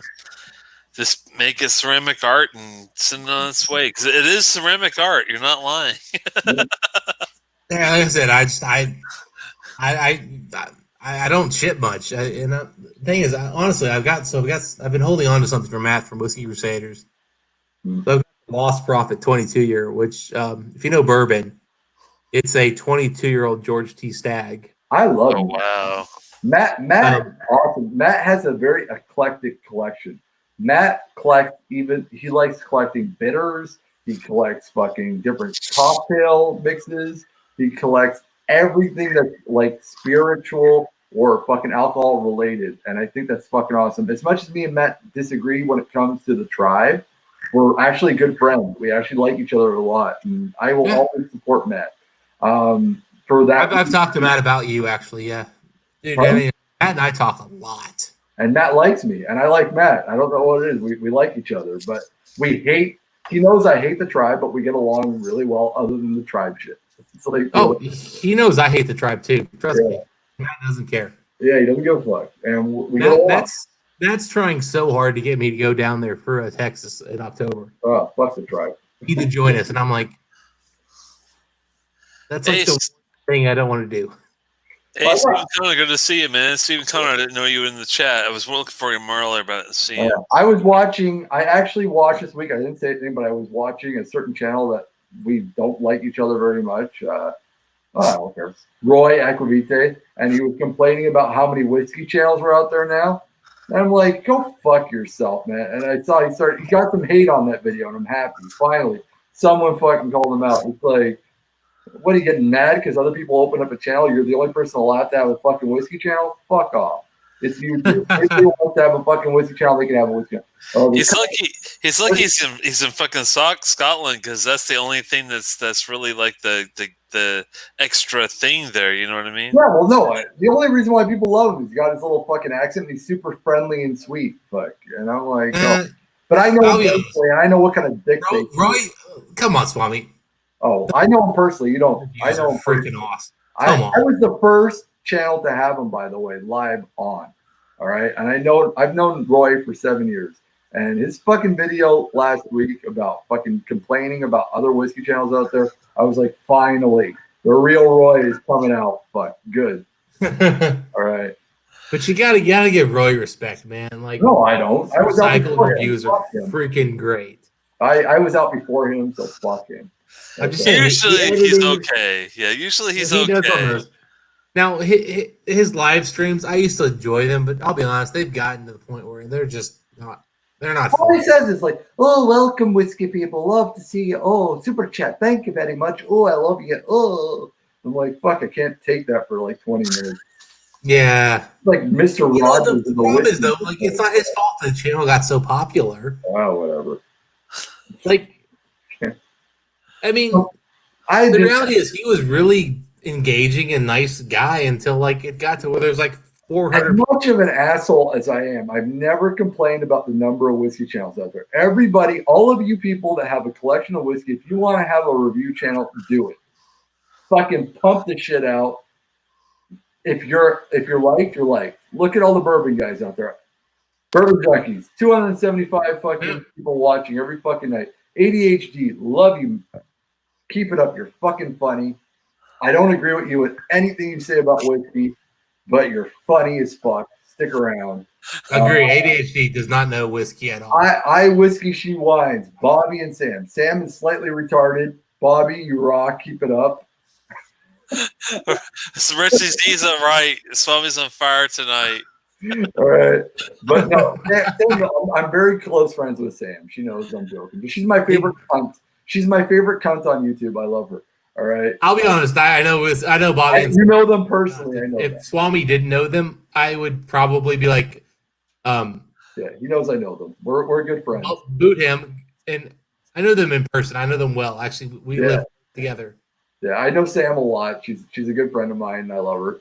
She's my favorite cunt. She's my favorite cunt on YouTube. She's like my little sister. I like to fuck with her. Like I said, Telex. I'd be like best you probably like get Swami off, go to hell. But I actually know them both, and they would not have a problem with this. Yeah, they don't. They love the fact that I love them, and I hate. No, but like listen, I brought on an era of rated R reviewers, and I'm very proud of them. I love all of them, and they've all given me credit, so that's why I like them. Bourbon Junkies gave me credit. Sam and Bobby have given me credit, and I'm glad that I brought on an era of people that say what they want. They do it better than I do, and I can't complain. They do. They're funnier than I am. They're better than what I did, and good evolution. But when I see another fucking channel that's been fucking making money hand over fist for fucking 4 years now, complain that there's too many whiskey channels out there, suck a dick, you fucking Scottish tooth. But what is it? A Q-tip? He's a fucking Q-tip. Shut up, fuck. Stop complaining. Who are we talking about now? Q-tip. Roy. Complaining there's too many whiskey channels out there. Shut up. That is pretty crazy too. Oh, fuck off. Oh, what do you got there, Dustin? Same bottle. Cool. Same whiskey, different bottle. Oh man. Oh, the open bottle version. Yeah, I'm drinking the Bunnahabhain 25. So one of the things I always get upset with people. So I was just showing you guys an unopened bottle. Hold on one second, Dustin. Do you have a Glenallachie 25 there, Swami? Yeah, that's what I'm drinking. Bunnahabhain 25. Holy shit! Is that a bourbon or a sherry or both? It's full bourbon. It's not expensive. It's not a wow bottle. This cost me $130. The Glenallachie 25 is something to just look at. That's crazy. Wow. It's 500 at least here. First edition, independent bottling, Glenallachie 25, 1992. Oh man, that's crazy good. It's at 48.7% cask strength. Love it. Fucking awesome. What do you have there, Dustin? It's 3-year-old deluxe. Oh man, that's one I haven't had before. Is it like a $500 bottle right now? I mean, I just got one for $250 plus shipping and tax. So, but yeah, if you're lucky, you can find it for $250. It sounds like. Well, but I found it because the Whiskey Tube community. I know people here, and Jason Coates, who's in the chat, freaking phenomenal, awesome person, said, "Hey, man, I can get this for you." Oh wow. And I mean, we've traded some bottles before. I mean, that's the beauty of this community, man. Like, if somebody's in a market where they have something sitting out there, they can help you out. If that's no grain, that's all malt, right? Again, it's 24-year-old Klein Leash. It's 20-year-old first fill sherry Talisker.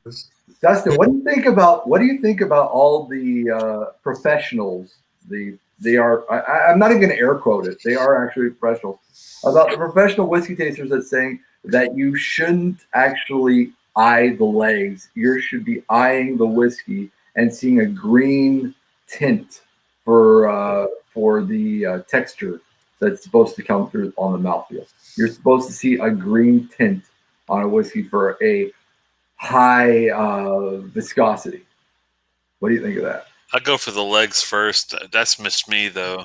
Because I'm hearing from a lot of the professionals. Again, I don't want to air quote. I don't know why my fingers keep doing this, but they've been saying no longer to look at legs. They're saying you should be looking in your glass at a tilted angle and trying to see a green tint to judge if it's going to have a high viscosity or not. It's such a rarity to say green tint, I think. What do you think, Dustin? I'll be honest. I don't think there's a lot of people involved in whiskey who I respect who are reviewing it professionally.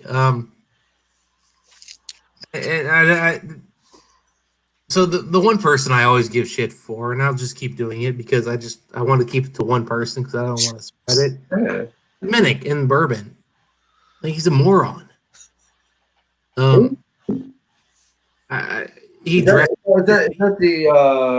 acts like an idiot, and he spits out his whiskey. Oh, are you talking about Fred Minnick? Are you talking about the fucking Canadian guy from Saskatchewan?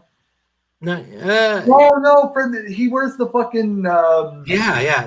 Oh yeah, he's very popular. He's like an expert. I think he's a fucking moron. But the thing is, you know what? I've chatted in his chat, and he's responded to me, and I've talked to him. I mean, I don't honestly think. I don't care if you don't like someone and they respond back. That's cool, because the tribe. I've invited the tribe on my channel. I've said, you want to defend yourselves about your fucking school? Come check me out. Dustin, you know you love the video where I made the fucking Chinese karate movie about them. I fucking came at them hardcore. Chinese karate movie? You never saw it? Come on, Telex. You never saw it? Oh, I gotta see this. The Quest for the Medallion. It's a classic. You gotta go check out the Quest for the Medallion. Anyways, I've done everything possible to fucking bring those fucking Dodgers on. Good as it gets. They're afraid. They won't. They'll never come. They won't. They'll mention me in articles without saying my name, but they'll never come on the channel and defend themselves. Yeah, and you know, I've seen enough of Daniel where I don't want to hate him, but the problem is he doesn't do anything to make me not want to hate him, and it's like, well, dude, you're such an. I tried to give him a chance, and then about 2 months ago, they did a review on a bottle of whiskey, a single grain bottle of whiskey. And then they mentioned that there were grapes in the whiskey. And I literally wrote in the comments, I wrote, you just mentioned that it's a single grain whiskey, but there's grapes in it. I go, do you understand that grapes aren't a grain? No response, fucking nothing, blank shit, nothing. I got like 100 likes on that comment, no fucking response. And I was like, eat a dick. You guys suck. I don't want to hear any more from you. Fuck. If you don't even know that grapes are not a grain, how the fuck you got a school where you're charging $12,000? Fuck. But whatever. Fuck. It's not my fucking problem. Well, yeah, it's pretty bad. I mean, Daniel's. I don't dislike Daniel. Like, he seems like a good guy, but I can't watch what they do put out because it's just. It's not. Go ahead. Sorry. It's not a value add to the community. It's not a value add to me. It's just, and the thing is, they're not funny. They're not educated.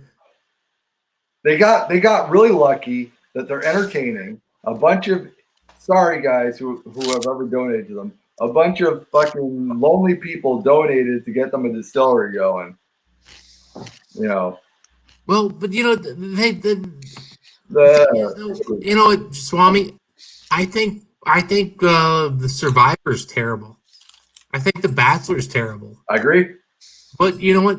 People like that, and you know what? They're the same level. They're that, you know.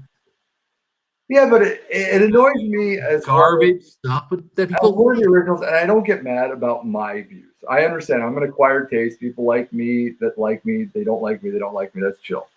What I don't like is that when people state like, "Oh, you're just jealous because they've got more views." It's nothing to do with the fucking views. It has to do with the fact that I kind of hold this shit like Telex.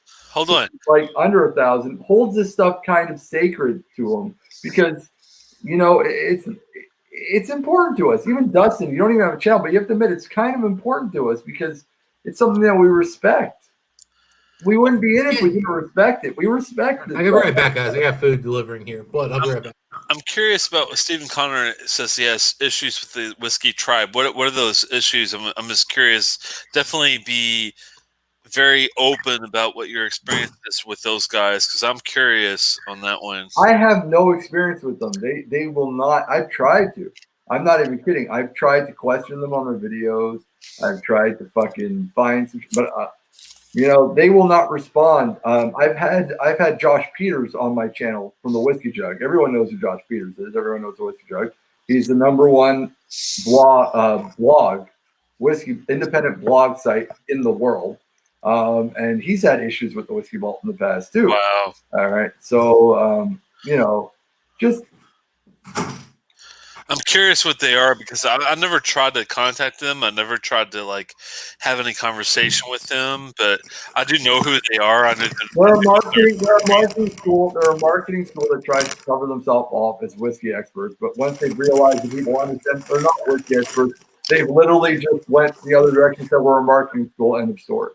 So anytime they try to say you're some sort of status sommelier or something, that's when I'm kind of like that was the first part of it. The first part that got them in trouble was because of the Whiskey Sommelier program.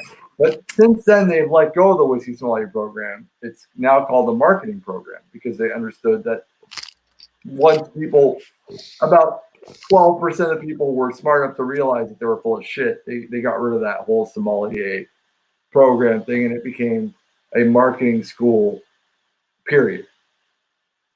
So once they got caught in one lie, they went to a different thing where they said, well, we're helping people be able to, let's say if you want to become a rep or a ambassador or / whatever. But the problem with that is that there's about 17 other schools that do the exact same thing they do for about $300. And it's the same thing with musicians. You could give someone a guitar and say, play it, and half the people can play it, half the people cannot. That's just the way it's the same thing with whiskey tasting. Half the people can get into it and get all the notes and get all. No, that's wrong too because tasting is very subjective. It does. Right. Palates differ from person to person, so you cannot. No one's going to taste the exact same thing unless, let's say, me and DH are in a room together, and I tell him, hey, buddy, I taste vanilla in this. Then I'm passing on my note to him, and then his mind is tasting vanilla because I've just told him I'm tasting vanilla. If you got 3 of us in a room to taste a whiskey, it's going to be all different. 3 of us can annihilate a whiskey and give it everything you could possibly get out of it. I don't agree. You don't think we could? I think if you, me, and DH are in a room and we taste the same whiskey, I bet you 60% of the notes are going to be different from each other. But that's how we're going to nail it, man. But between the 3 of us, we could nail every note you can get. We can decipher all the notes, but it's going to be different between all of us. Each one of us have a different mental note of what we're going to taste first. But think of 3 circles that you have the circle in the bottom, which is Dustin. You have the circle on the top right, which is Swami. You have the circle on the top left, which is Telex.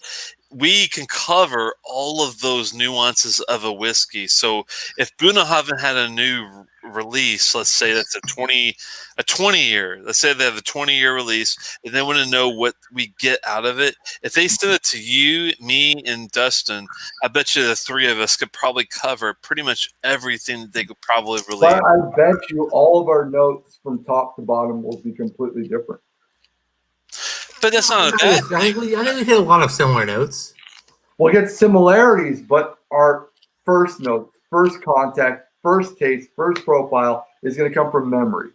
It's always going to come from memory. It's not going to come from really the taste. It's going to come, what does this remind me?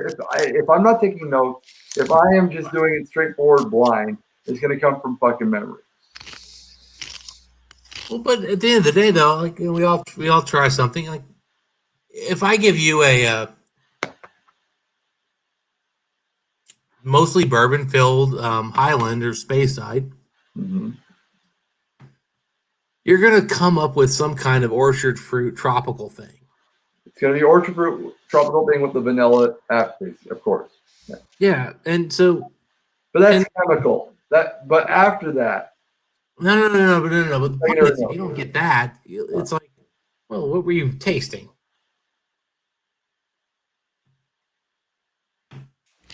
So, so me, Telex, and you are all going to come back with some kind of tropical orchard thing. Now, from there, you're going to be like, okay, there's some other stuff we're getting in. So you might get like the outer edge that Telex is talking about. Yeah, there'll be some stuff we're all like, I don't know if I agree with.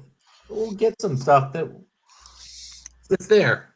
Looks like Stephen Connor was saying that I have a huge issue with them charging people thousands of dollars a week learning about whiskey marketing. That's crazy. I don't have an issue with them charging anybody anything because everybody has the right to make up their own fucking mind. And if there are fucking goobers out there that are stupid enough to pay $12,000, go ahead. But at the same time, I feel I have the right to talk shit about them. That's all I'm trying to say. Absolutely. All right. It sounds like everybody's talking shit about him. Well, there's a lot of idiots out there that pay for their fucking course that just don't want to admit it. Like, well, the thing is, the people go to the course because it's fun. They don't go there to learn. That's the problem. Yeah, just like I'll say, people have the right to go on Discord and talk shit about me, and I know it's been going on for 2 years now. All right, and I'm cool with it. And yes, I have a lot of friends on Discord that tell me all the conversations about how evil I am because I don't want to let other channels make a profit. I don't give a fuck. So, they have the right to do it. Are they trying to charge for like learning how to taste whiskey? Is that what I'm getting out of this? Because I'm not sure what they're trying to charge for in this. Is that what it is? I don't know what they're literally. From what I'm hearing, it's a 3-part course, and every part is $4,000. It costs $4K every time.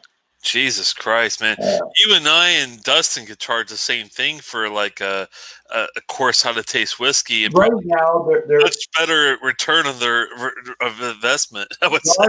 Josh Peters right now is talking with a bunch. They're in deliberations right now with the actual true whiskey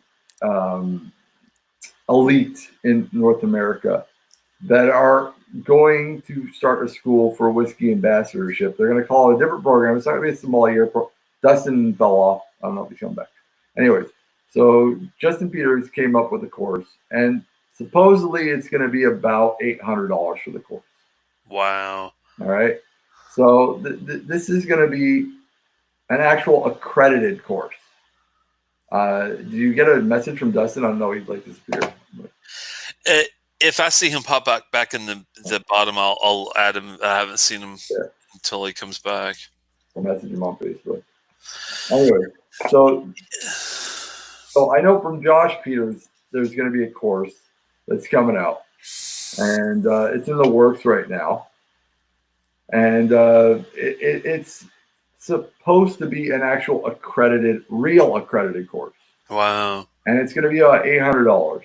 And this is going to be accredited by the actual board of, I don't know what the term you would use in the United States, but it's going to be the same kind of style. Of course, it's in the UK for when it comes to whiskey ambassadorships. It's pretty crazy, I think. But Donner Pass, good to see you, man. Hi, everyone, he says. He must have just joined recently, it looks like. Mm-hmm. Good to see you, man. I've seen the Ben Riet cast strength. It's we'll give it a try. Thanks. Always talking about the Ben Riot.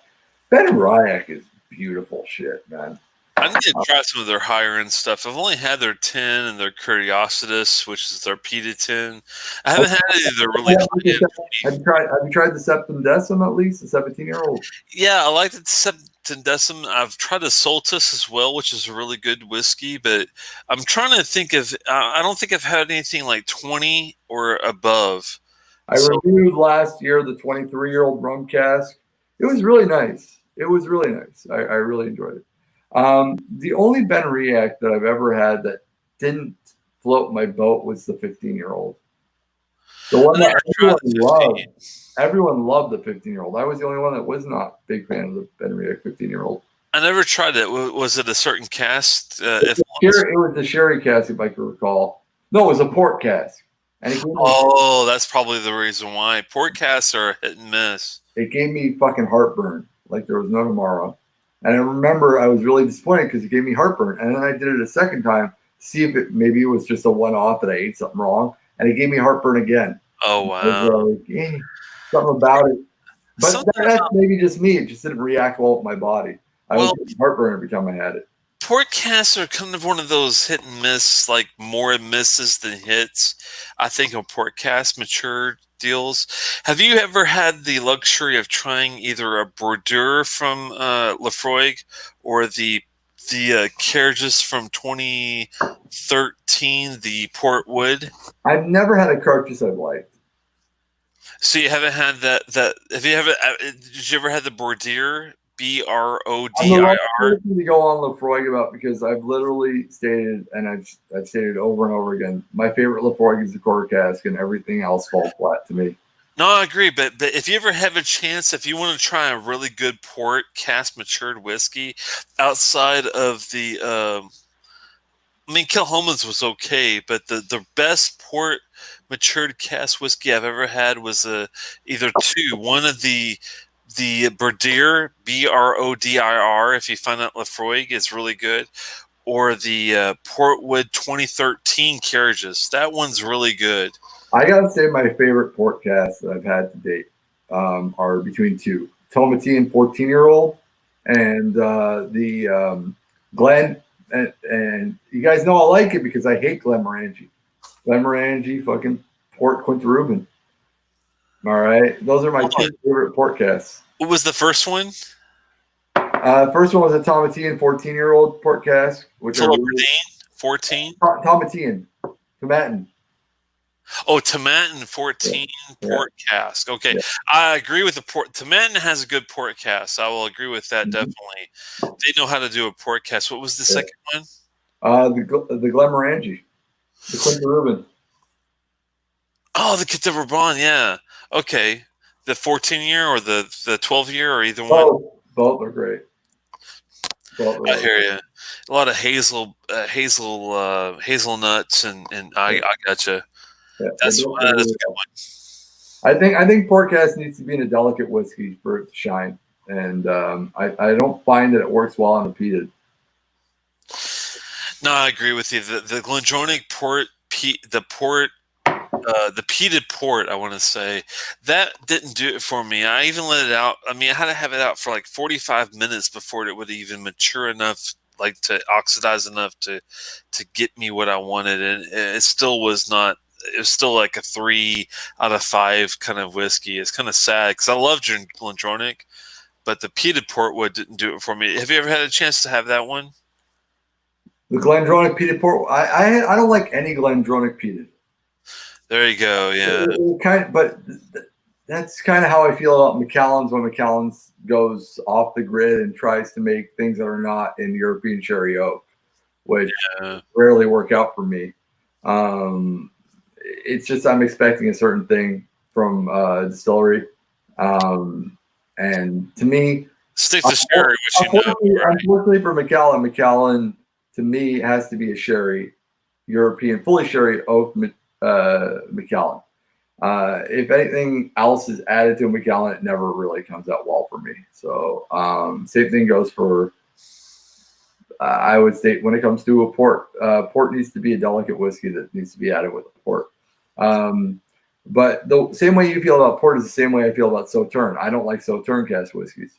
I've rarely tried a Sauterne cask whiskey that I've liked. I could actually state I don't think I've ever had a Sauterne cask whiskey that I liked. With Kilhoman, you don't even like. No, was not. Yeah. I like the Kilhoman Sauternes. What about the Glenmorangie Nectar? Do you not like that one either? The Glenmorangie, which one? Nectar d'Or. Yeah. Nectar d'Or. It was all right.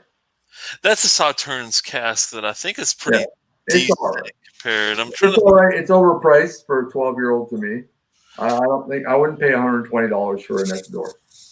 I'm trying to think of some other Sauternes cask. That's a rarity, actually. Sadly, well, Sauterne is really expensive, fucking cask for whiskey maturation. But I've literally not.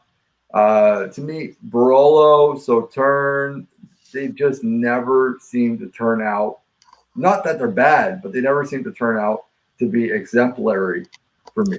I've not had a good Barolo or a good Sauterne. And Barolo is like pretty much the most expensive Italian wine. And then you got Sauterne, which is pretty much the most expensive French wine. And I find both of them don't seem to add any depth to whiskey. I agree with you completely on the Barolo because I've had a Hazelburn 9-year Barolo cask that was a complete disappointment. But the Hazelburn, the 14-year-old Oloroso or their PX stuff is sublime. It's great. Hazelburn 14 and 13-year-old Oloroso caskings were incredible, both of them.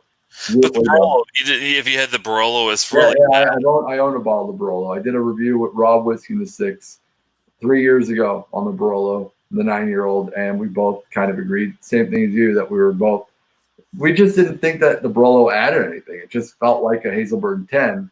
It's sad because it is expensive. So you think for the price you're paying that it would be, but Barolo is one of those that I've had yet to see in a Scotch, offering that it being a good thing. So if you ever find a Barolo that you like, definitely let me know. I got Donner Pass in the crowd saying, Malt Montreal, I'm glad you like the Naked Grouse. To me, it's the Poor Man Macallan, 100% correct. Every time I drink that Naked Grouse, I think of Macallan's 12. And it's even better than Macallan's 12 because it's 43%. It is the poor man's sherry whiskey. I got that bottle for $18.95 in New Hampshire, and it is fucking.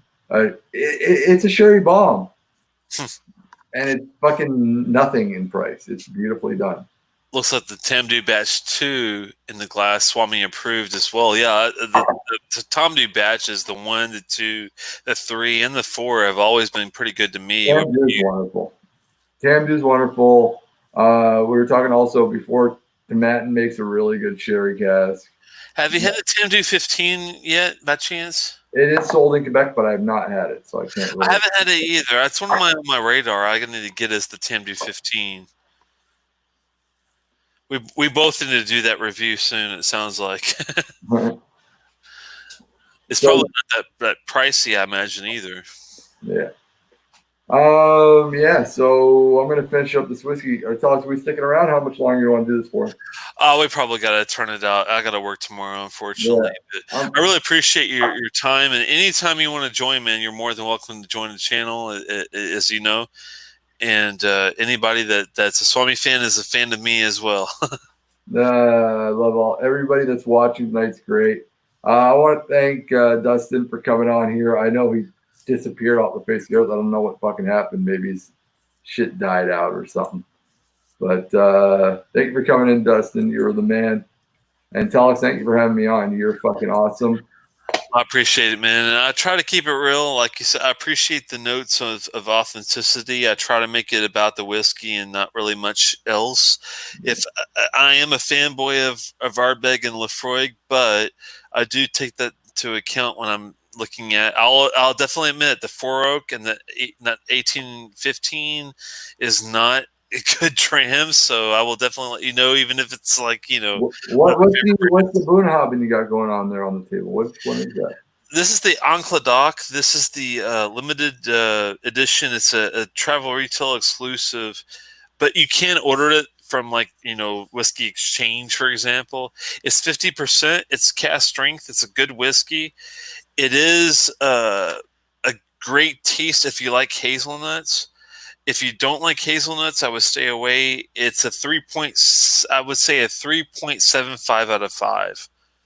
All right, cool. 2.25 increments of mine. For all of you guys that are leaving the channel, Trenny and C are live after Telex. Go in there. Tell them Swami says hello and say, Trenny, you're a fat fuck and you have pubic hair for head hair. Same thing from Telex too. Yeah. Are they in Alberta? What province? No, they're in BC. Just tell them. Oh, British Columbia. Okay. Just tell Trenny that his hair looks like it was removed from some dead guy's taint and stapled to his head. Do they have a live going on right now? Yeah. Okay, I'm gonna join. I wanna see them. From Vancouver. Well, thanks so much, guys. I really appreciate it, Swami. For anytime you're definitely welcome. And thanks for stopping by. Let's go over to Trinity and see for a while. Later, guys.